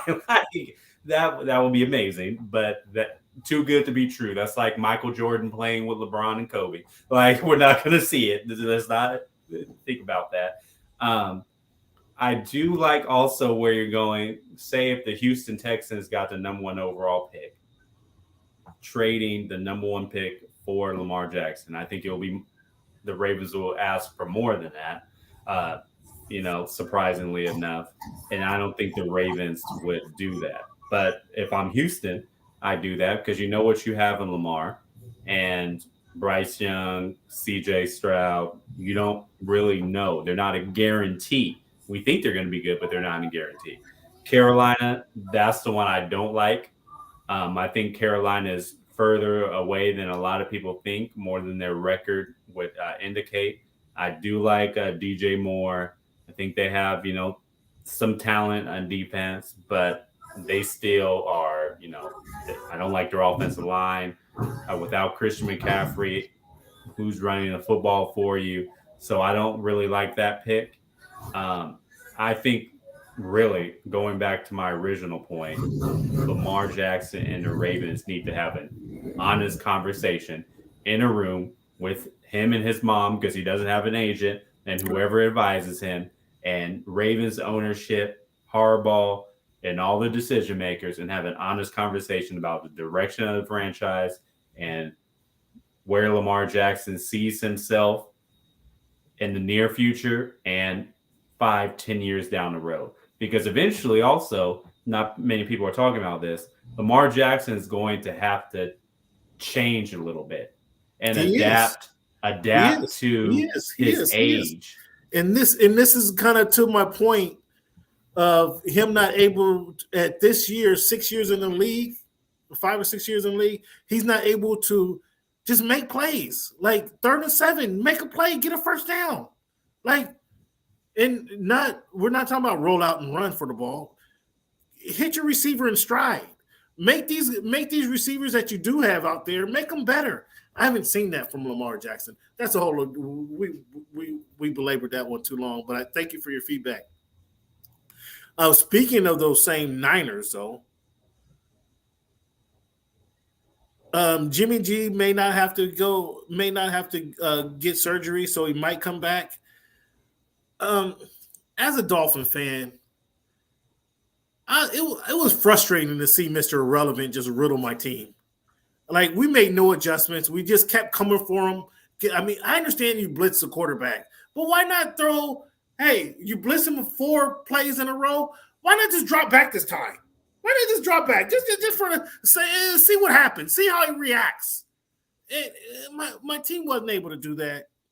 Tua, he got hit in the chops. Well, he completed the first pass. Then he gets hit in the chops, and he doesn't know. Somebody touches him. He doesn't know how to respond to that. So it took him 4 quarters to just kind of respond from somebody breathing on him. I need you to be a little bit tougher, Tua. That's again. But I was more concerned with Mr. Irrelevant just coming out there and look. He threw 37 times. He was 25 for 37 coming off the bench. I thought that was impressive, though. I thought that was impressive by Purdy to be able to do that. But I was concerned as a Dolphin. I was concerned because it showed our inability to adjust. Mm-hmm. And so that's what I was concerned. But on the flip side, I really like what I saw of Purdy. Mm-hmm. I got the Dolphins. It's not a secret. I got the Dolphins beating the Chargers. They should beat the Chargers this week. That was a bad game they had. I didn't have them beating San Francisco, but they really should beat these guys. So I'll talk more about Tua. I'm willing to give Tua a bad game. He had a bad game. We'll flush it. Okay, the rest of the season he's been starting, he looked good. We're going to flush the bad game if he comes out and perform on Sunday. I'm willing to flush that game. But talking about the San Francisco 49ers, how much did they lose? Everybody was down on Jimmy G anyway. I personally didn't mind Jimmy G as the starting quarterback. How much do they lose with Purdy as their quarterback going into the final stretch of the season, do you think? Well, I think it's unfair to make an accurate decision on that because Purdy is a very small sample size, and he really hasn't played in the NFL for that long. Obviously, a rookie, Mr. Irrelevant. Now, he, like you said, he did perform well against the Miami Dolphins. And the thing with the San Francisco 49ers, they aren't dependent on the quarterback position like most teams. They don't ask your quarterback to go out and throw 30, 40 times a game. But he threw 37 times a game, though, on Sunday. Yes, but they're also not asking a quarterback to throw 30 yards down the field every couple plays and get 300, 400 passing yards. Right. They run a West Coast system, quick passes, short outs, slants, screens, bubble screens, whatever.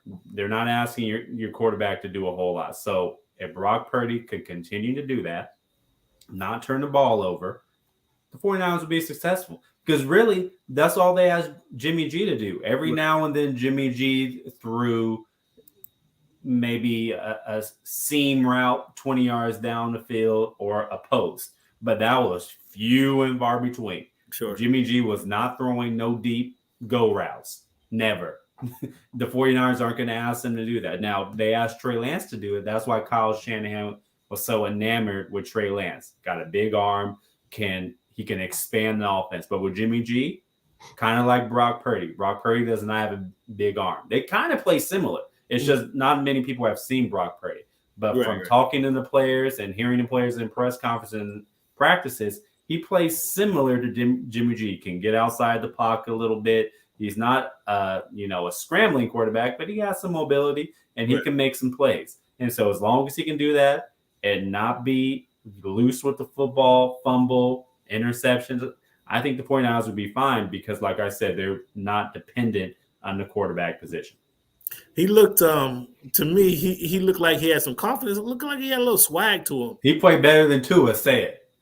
He did play better than Tua. Oh, okay. No problem. Why did you say that? That was easy to say. But he looked like he had some swag, and that impressed me coming out on the game. And Shanahan just like, okay, he's in the game. We're going to play our game. We're going to play football, and I'm good with that as well. Like, you're in a game, we're just going to play football. As you said, we're not throwing. You're not going to throw the 9 route 4 times this game. So forget that out of your head. Just your guy's going to be open when I call him going to be open. So we'll see how that plays out. Last one for you. We already know Watson is going to have some rust that he has to work off. And on Sunday, we saw a lot of rust that he has to work off. Do you expect that to get better at the end of the season? Or are we looking at, is this season a wash and we won't see the true Deshaun Watson until next season? I don't think we'll see the true Deshaun Watson until next season, but I believe he'll get better as he gets more snaps and knock the rust off. He'll perform better against the Bengals. Even though the Bengals are a better team than the Houston Texans, he'll have a better football game. And he'll make more. He didn't make any plays in Houston. He'll make more plays in Cincinnati than he did last week. So I do expect him to get moderately better. However, if we're talking about top 5 quarterback, Pro Bowl quarterback, one of the elite NFL quarterbacks in this game, we have to wait till next season, because his last game was what, January 1st of 2001? 21. Yeah. And it was in the 2020 season, but it was the final game of that season. So it takes a long time to, get acclimated, knock the rust off, and get comfortable with the speed of the game. Because you can tell he was not comfortable with the speed of the game, and you can't replicate it in practice. I don't care what anybody says. And these guys are coming in 3/4 of the way through the season, and you coming in, although you're fresh, you're coming in trying to pick up on speed, and that's going to be difficult. Last thing, I know I said one more question, but about Purdy, the linebacker Warner said he faces us every day in practice, the number 1 defense in the NFL every day in practice. So he has some confidence from then. Do you believe that practice against the Niners carries over into a game? It helps. So I will say it carries over, but again, it's hard to replicate game speed in practice. However, when Purdy's getting those scout team reps, sometimes they are going full speed to a thud. That means, you're popping pads, you're not tackling, of course, but you're going full speed to a point. And so that does help going up against a defense as good as the 49ers. However, you can't really replicate what you're going to see in the games. And then you pretty much know what the defense is running in practice for the most part. And their tendencies. Each and every week, Brock Purdy is now going to get people and teams game planning to stop him in their offense. Brock Purdy wasn't getting that in practice running the scout team. He was a schemer. Tyler, man, thank you for joining us on such short notice. Let the people know where they can find you. Of course, you can follow me on Twitter at the Tyler Dragon, just like how it sounds. And you can also read all my work and listen to my podcast. And you can find that on usatoday.com. Podcast is anywhere you can find it. Pretty comical. Oh yeah. I'm checking you guys out, man. Thank you for it. Who do you have? Dolphins or Chargers? Did you put your picks in this week? Because I got the Dolphins. I did put my picks in this week. It'll be published tomorrow. I think I have colleagues who like the Dolphins, and I know you two are both Dolphins fans, right? No, he's a Seahawks fan. Oh, Seahawks. Well, I'm a Tua fan. I mean, which Cam is not, which is just recently come to the light. But yeah. So since you're a Tua fan, you're a Dolphins fan, I'm going to go against the grain. And if the Chargers win, you two owe me a drink. Done, dilly. And so that means you owe us a double. And then if the Chargers lose, I owe you two a Shirley Temple. Mr. Dragon, thank you for joining us, man. Appreciate your time as always, and we'll talk to you soon. All right. Thanks for having me on. I enjoyed it. Have a good All one, right, guy. bro. All right, man. You want to take a break, or you want to go into our picks right now? Quick intermission would be great, Cam. Yeah, that'd be. Let's take a quick one. Okay, right on.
What's up, fans? I want to thank you guys for hanging in there with me. Those of you guys that's hanging in there with us, appreciate it. Trying to bring you guys some, feedback from different people around the league, different people that I met along the way, and hopefully we can, just expand everybody's horizon. So that's why I have the guest on. Thank you guys for hanging in there. Hit us up at _ voice of the fans, at _ voice of the fans. Hit us up. Let us know who you enjoy having on the show. We've had everybody from Nick Cottrell, the writer from SI with Los Angeles Chargers, obviously USA Today, Tyler Dragon. We've had Rashawn on, Mr. LA. We had Joel on, the Commissioner Joel. So we had several people on. Let us know who you guys enjoyed. We had Mr. Tim Parker on. Who do you enjoy? Who have you enjoyed the most on the show? Who would you like to see again on the show? Please let us know at _ voice of the fans. That's at _ voice of the fans. Hit us up because it'll make you guys part of the show. And again, thank you guys for tuning in and sticking with us. Cleveland, what impressed you most this week? In the NFL? In the NFL, I'm sorry. The way the Cowboys just dominated the Colts, really? Colts are the Colts. Come on. I mean, I'll give them credit for doing it. They didn't let up. They didn't let up. They just kept browbeating them, which is impressive. The Colts. I was more impressed. I was more impressed with the Vikings beating out. All of a sudden, you're a Jets fan. I was more impressed with the Vikings beating the Jets than the Cowboys beating the Colts. So, ironically, I was more impressed with how how the Jets did not quit. And, they were just in this fight till the 15th round. I mean, okay, they play hard. Yeah, they play hard. Not impressed. I mean, they're kind of sort of should have almost won that game if you were actually watching the game. Yeah, I mean, they play hard. They're playing without their number one quarterback, obviously without their number one running back. So, yeah, they play tough football. Okay, I'll give them that. They probably should have won, but, I mean, that could have went either way. But I was more impressed with the Vikings actually winning that game. The Bengals hanging on to beat the Chiefs. As I mentioned, I love Joe Burrow. They have a well-rounded game. They're getting into game shape. It looks like that's what Joe Burrow said after the game. It looks like it's December. They're rounding into football shape now, so they're showing what they are. However, I would still, as I mentioned, have the Chiefs if they play next week in the playoffs. I would still have the Chiefs to beat the Bengals. Now they could surprise me, and I wouldn't be disappointed if the Bengals stepped up and did this thing again. But I'm more confident in the Chiefs when it's time to shine, especially considering what happened last year when the Chiefs, as you mentioned, like to say they play with their food a little bit. How do you think Von Miller, him going down, impacts the Bills, or does it?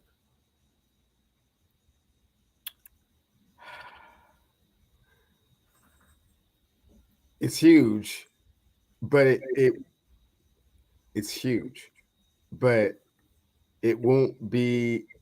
This is ironic. I'm saying it's huge, but it won't be the reason that Bills don't get to the Super Bowl, but if they had Von Miller, they have to be your odds-on favorite to get to the Super Bowl. And now that they don't, it's a little bit more of an uphill battle, especially given the way that Josh Allen performs. I don't want to say in the clutch, but he has a tendency to make that was been a great question for Tyler. Like, how do you see Josh Allen?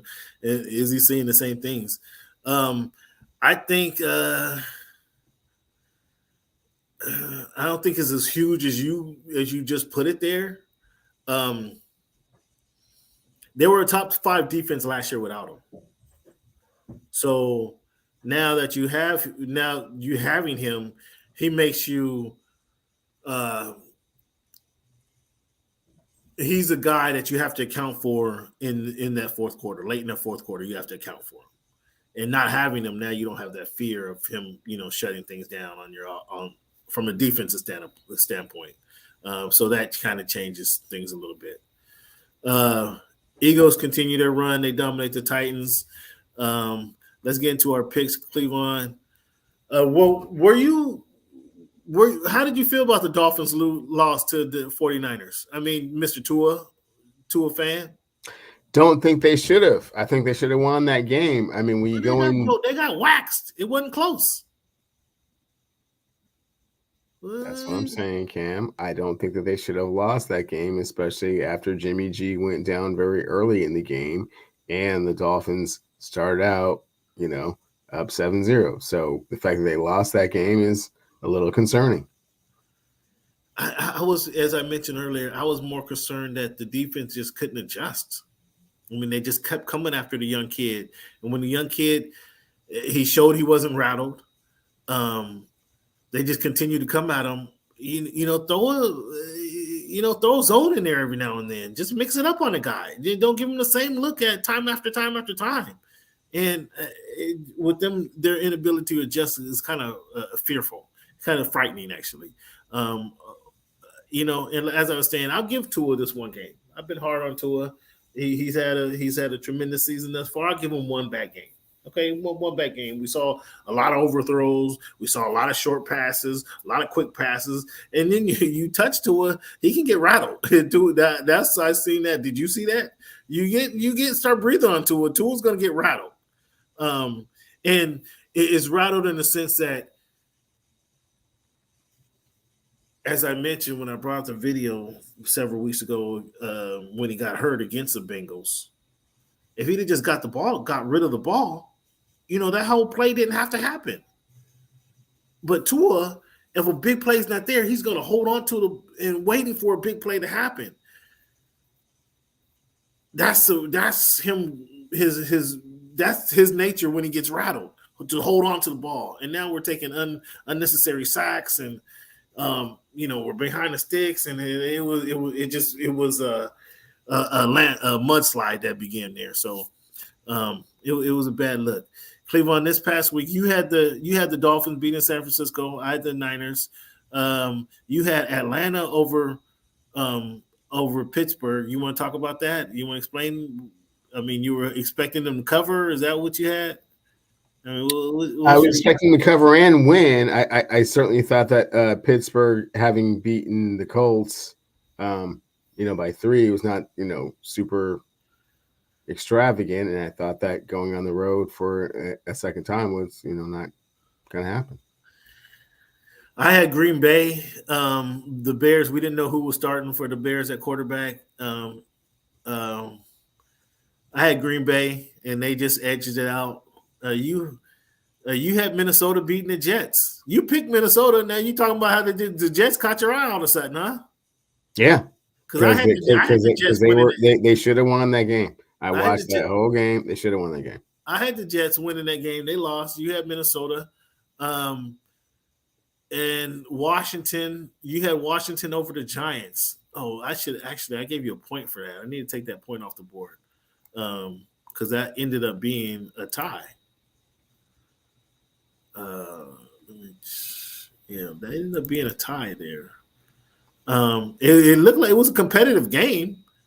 Washington got a little conservative, I thought, in overtime. but that ended up being a tie there. So let me see. You want to see this, Cleveland? Let me show you this just so you can see what I'm seeing. I don't want you. Cleveland already thinks some funny stuff be going on. Well, I know some funny stuff be going on, Cam, but sometimes I can see it, sometimes I can't. No, listen to you. No, I want you to see it so you know ain't no funny stuff going on. I don't know why. I know some funny stuff going on. Here you go, right there. Can you see that now?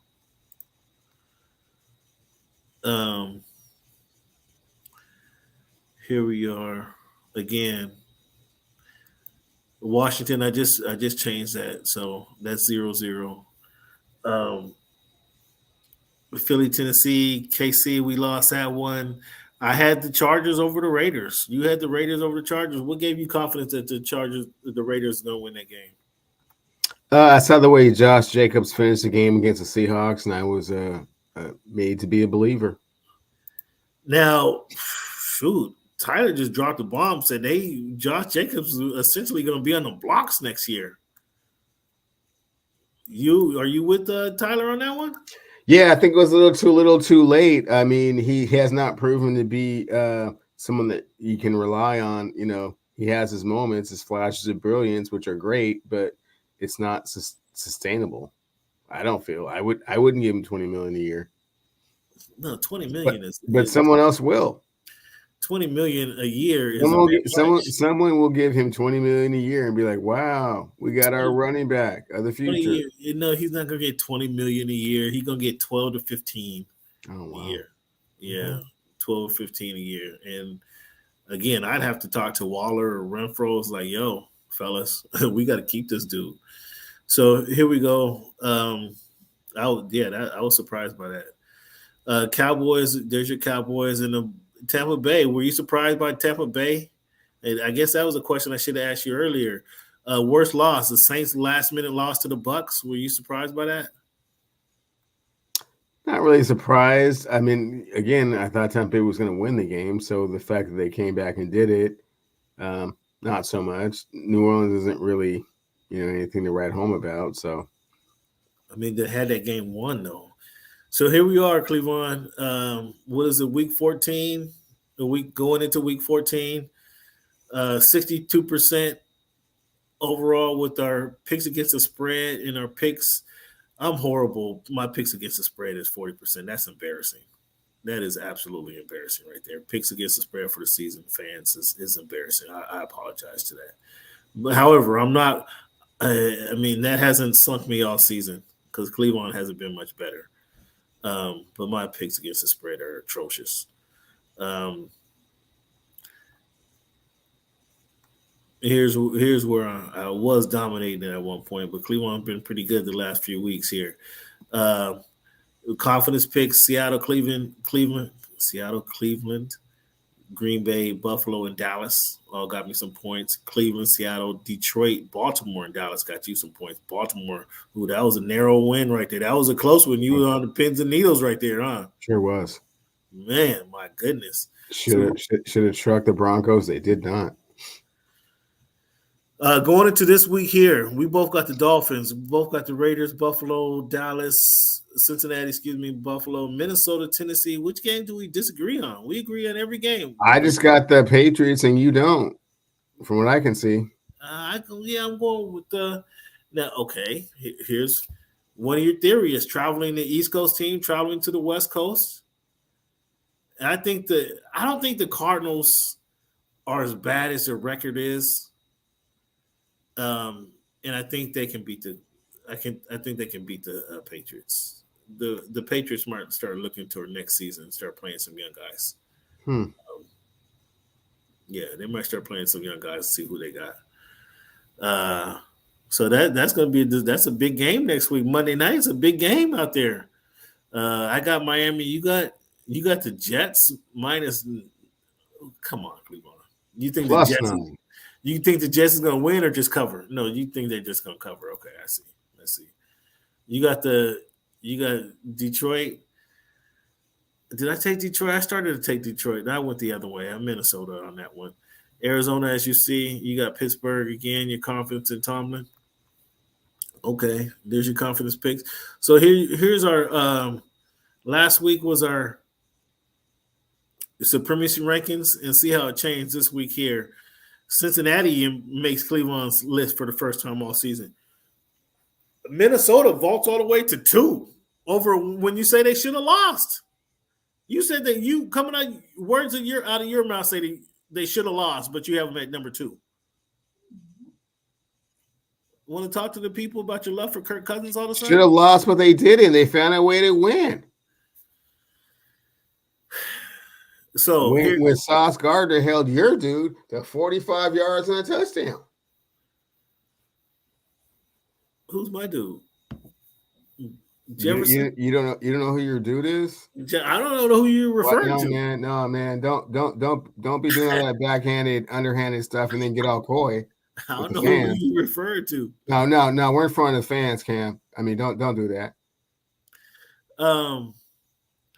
KC, I know KC just lost, but I couldn't put anybody ahead of KC because if the next week I have KC over the Bills, I had KC over the Dallas, I had KC over Minnesota, so I couldn't put either one of those teams ahead of KC because if they play next week, I got KC beating either one of them. Buffalo, Dallas, Minnesota is how my top 5 round out. I don't know if I'm all of a sudden. Yeah, I know you have this hysterical blindness about the Chiefs for some reason. I don't really understand why. Because 2 of the teams on my team have already beat the Chiefs. So the 2 of the what now? 2 of the teams in my top 5 have already beat the Chiefs. Again, who would you have ahead of the Chiefs starting if they met next week? Who would you have? Buffalo. You'd have Buffalo ahead of. Would you pick Buffalo or the Chiefs? Would you pick Minnesota or the Chiefs? Buffalo or the Bengals beat the Chiefs next week. Philadelphia, Minnesota, not so sure. No. I don't know. I was questioning I'm feeling like you now, even though they're 10-2, is Minnesota might be a little playing over their skis right now. We're gonna look into that next week, but I'm starting to feel like you. I mean, I almost had Cincinnati in my top 5 right there to bump out Minnesota. So that was just fans just kind of show you our list and show you what our picks for this week, show you what we're thinking about.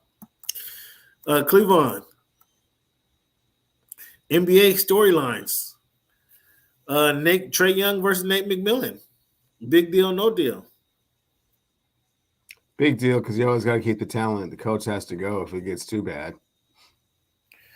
Do you recall me saying more than a couple weeks ago that DeJounte Murray is going to be the lead guard for the Hawks before All-Star break? By All-Star break, excuse me. Yeah, you have been preaching that he should be that, yeah. Is this remnants of that? That's the first thing that came to my mind. Is there some remnants here? Is this some somebody not liking the play calling, somebody not liking his responsibilities all of a sudden? Things change a little bit. That's the first thing that came to my mind. Not quite sure. They weren't real specific about what the incident was, other than that it got heated and, obviously the authority had to step in and, take control of the situation. Cleveland right now, the Suns and the Celtics are playing. The Celtics is 118-76. The Celtics are up 118-76. Absolutely smacking these Suns around. And this was supposed to be Chris Paul's return to action tonight. I don't know what happened. Obviously been on the show, but what did it say about the Celtics, man? What it says about the Celtics is that they got really close to winning a championship, and their mindset was just to get right back to there. Like, they just want to reset from the NBA Finals and go from there. But unfortunately, it's an 82-game season and some playoffs in between, and they're just going to, get into form and start to realize what they're capable of doing. Luka versus Jokic last night. I don't know if you got to see it, if you got to watch it, but yeah, that was a great back and forth between those outstanding players, man. Both of those guys are just amazing.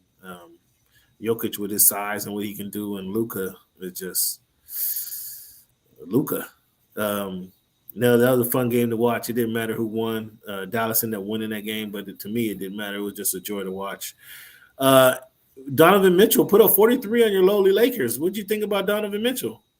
Lakers not so lowly anymore, but they certainly did do that without Anthony Davis in the lineup. So, good win for them.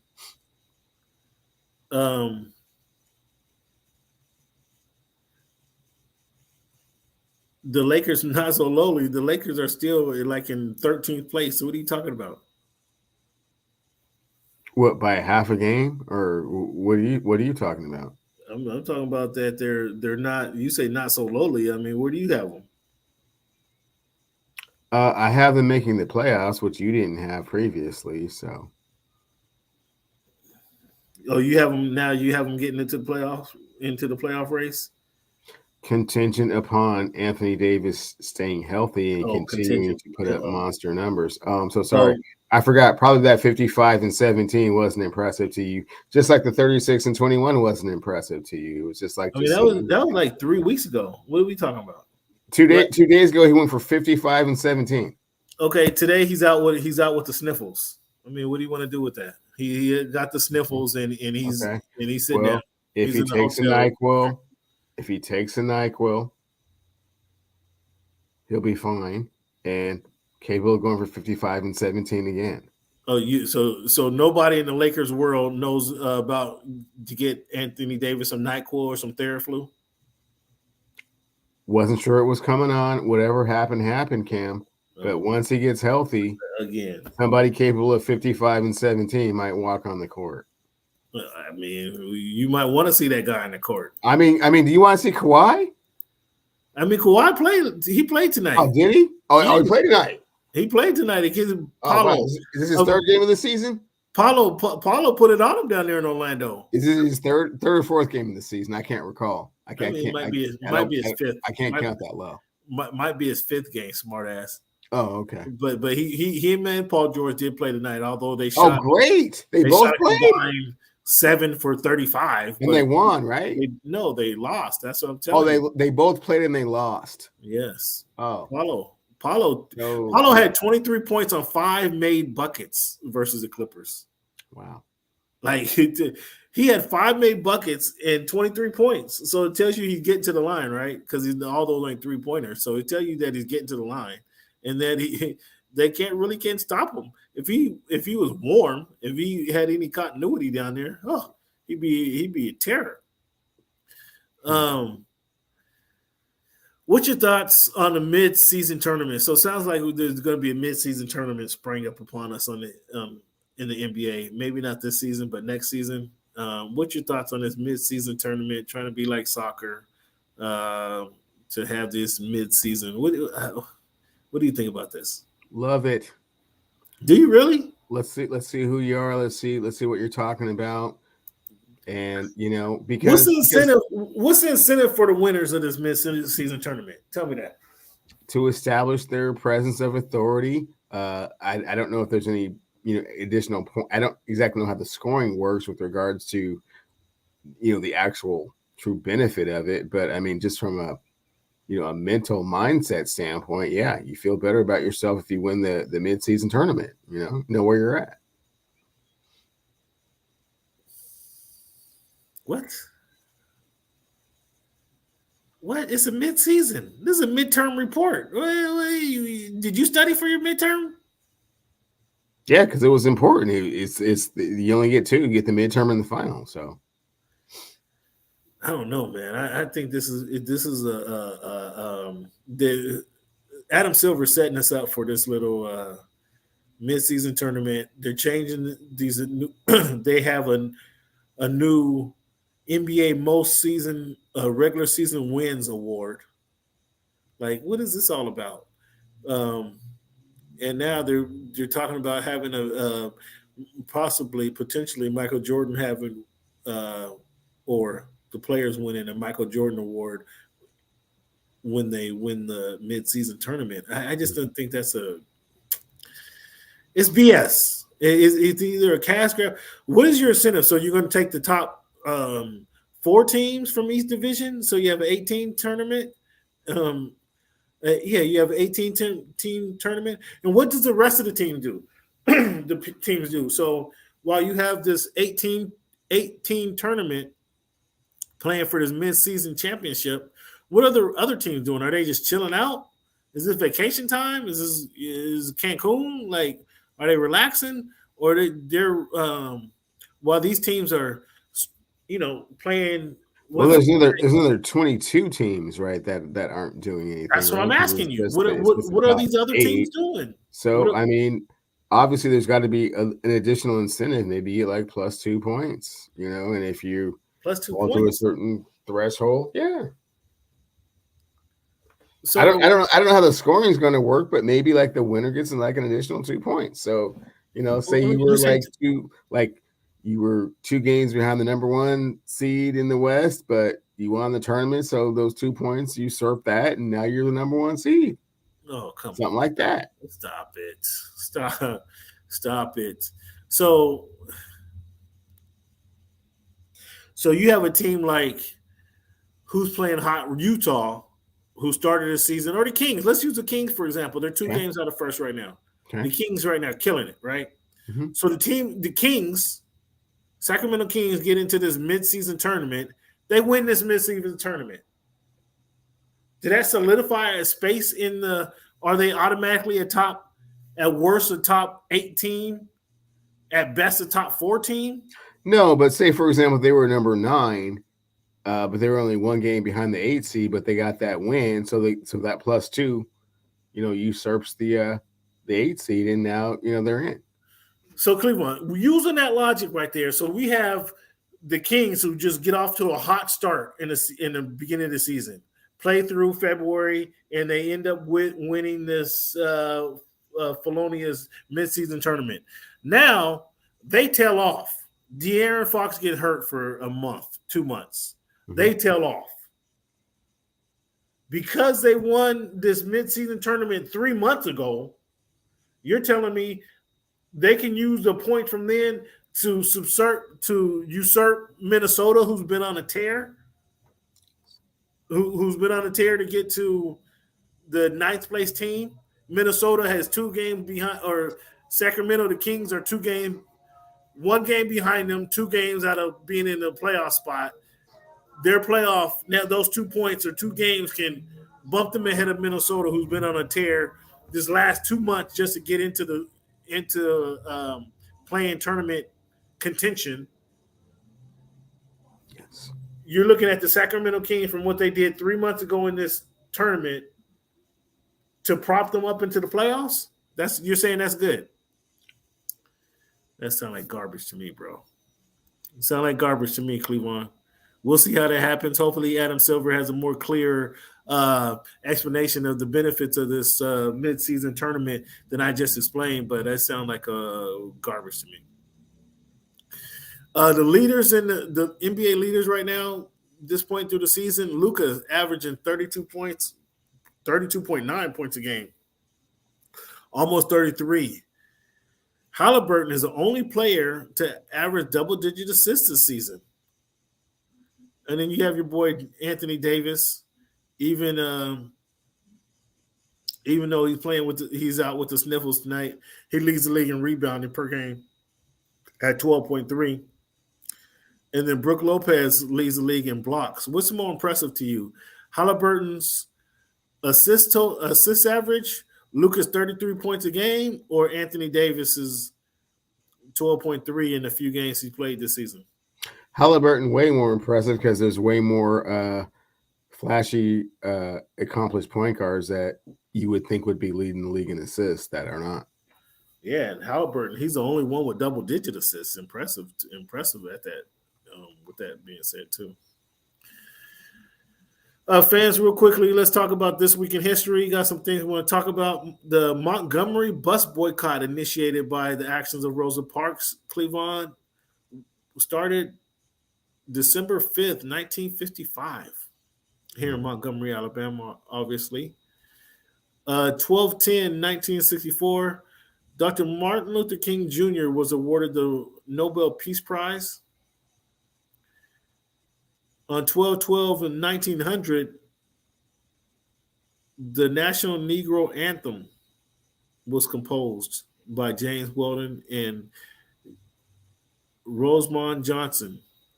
Lift every voice and sing. When's the last time you sung that song, Cleveland? Last time I sang it, Last- 2 years ago. Okay. 12/7/1995, we had NBA settles the referee strike. Ref returned to work on 12/12. 12/7/1985, 10 years earlier, Auburn running back Mr. Bo Jackson won the Heisman Trophy. And that did, today was the day he won it. Cleveland, if you can remember, what was your most impressive? Not impressive isn't the word I want to see. I want to use. Who are you most confident was going to win the Heisman when they won the Heisman?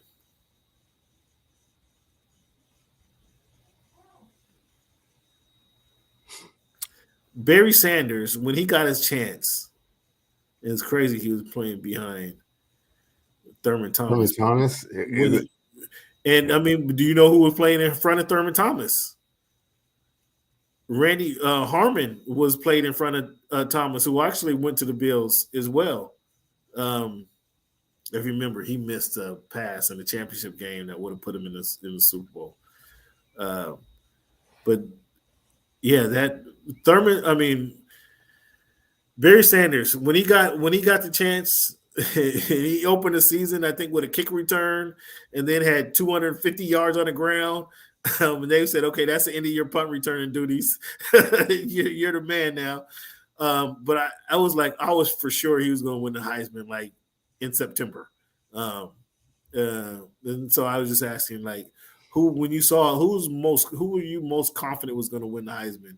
You could have said Reggie Bush anytime, any of those years. That name kind of came to mind. I just really thought that after Rocket couldn't really be stopped at all three positions, that it was kind of like, I kind of thought it was going to be Raheem Ismail holding it. He won it, didn't he? He won it that year. He won it for Notre Dame. He won it, and that was impressive. I'm not a Notre Dame fan whatsoever, but he ran it back against, I want to say the Canes? He ran it back against a lot of people, but I don't know if you remember in the national championship game, they had the audacity to kick it to him, and he ran it back. And unfortunately, I'm not a Dame fan, but it was a holding call, and that's how they ended up losing the game.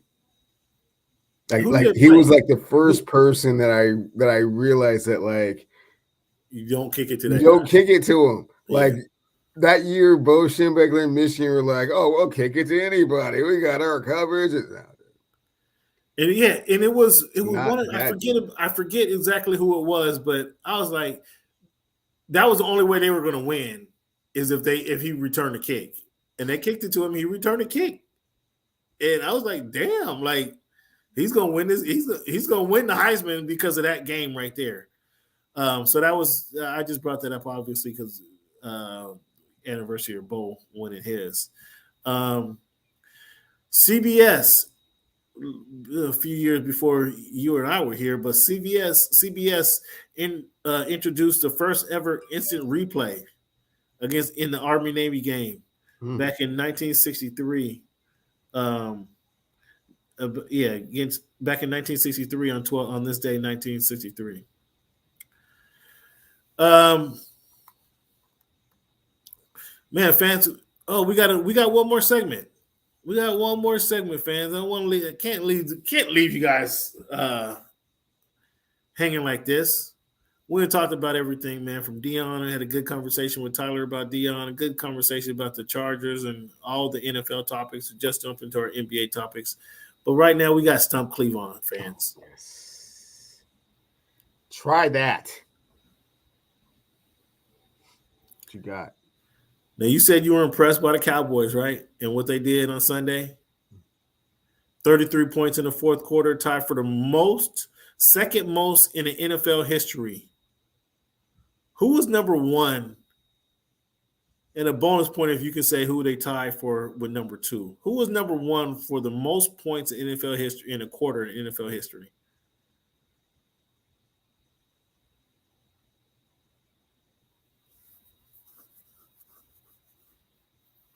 Houston Oilers. Yeah, good guess. Warren Moon or Bum Phillips? Which one were you thinking? I was thinking the Pardee years with Warren. Okay, and who do you have a guess at who they were tied with for the number two? You won't get this one, so I'll go ahead and tell this one. So who they tied with for the most points in a quarter was the 1935 Chicago Cardinals. Yeah, I wasn't getting that one. Yeah, they also scored 33 points. The team scored 34 points was the 2007 Detroit Lions. 2007. 2007 Detroit Lions. It's a Megatron year, right? Yeah, had to be actually. And your boy Gunslinger in LA right now. So you're talking about Anthony Davis, right? Anthony Davis made 40 field goals in the last two games. This is up until today where he decided to sit out for the sniffles. Tied who for field goals by Anthony Davis made 40 field goals in the last two games.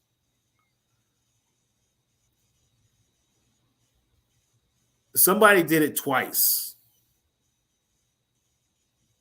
Who did this twice? The Anthony Davis. He tied with somebody who did this twice in a 2-game span. Oh, yeah. That would be Wilt Chamberlain. That would be a good guess, but no, you'd be wrong with that one. Fans, I'm gonna start passing out awards to fans if you guys can help me stump Cleveland. And what I want you to do with fans, it wasn't Wilt Chamberlain. And I want fans to come out here and ask. It wasn't Wilt Chamberlain. It was not Wilt Chamberlain. It was another former late great. Another former late Laker right now, Mr. Kobe Bean right now. He did it twice. March 16, March 18 in 2007 when he was absolutely killing. And then before then, it was January 12th or January 20th and 22nd in 2006. So this one I have a little bit more confidence. That was your team there too. I was surprised you didn't get that. I have a little bit more confidence in you getting this right. Tariq Woolen, you know who that is? I do. Got a 6th interception the other day. He broke a tie. Who did he break the tie with? There was 2 players he broke a tie with. Who did he break the tie with the 6th interception on the all-time Seahawks interception list?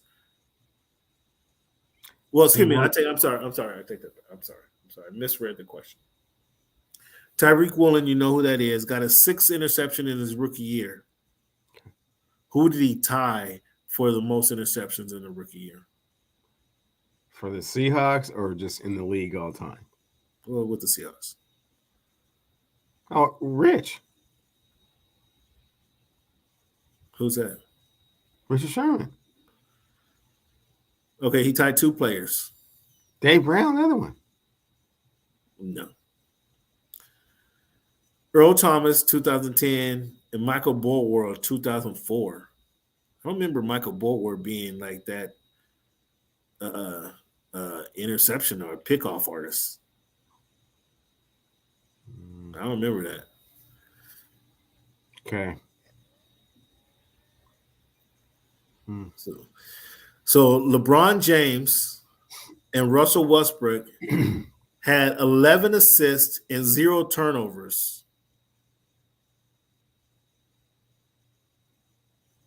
in a game recently.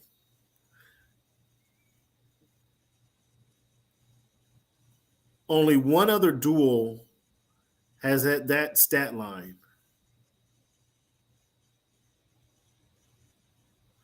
Only one other duel has had that exact stat line where they both had 11 assists and 0 turnovers. Oh, okay. Who was that duel? You don't have to tell me the team. If you tell me the team, I'll give you. You can tell me the team, or you can tell me who the players were. Either one.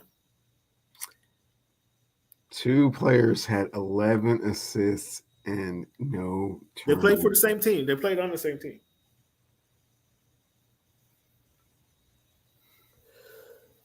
But that was pretty impressive. Excuse me.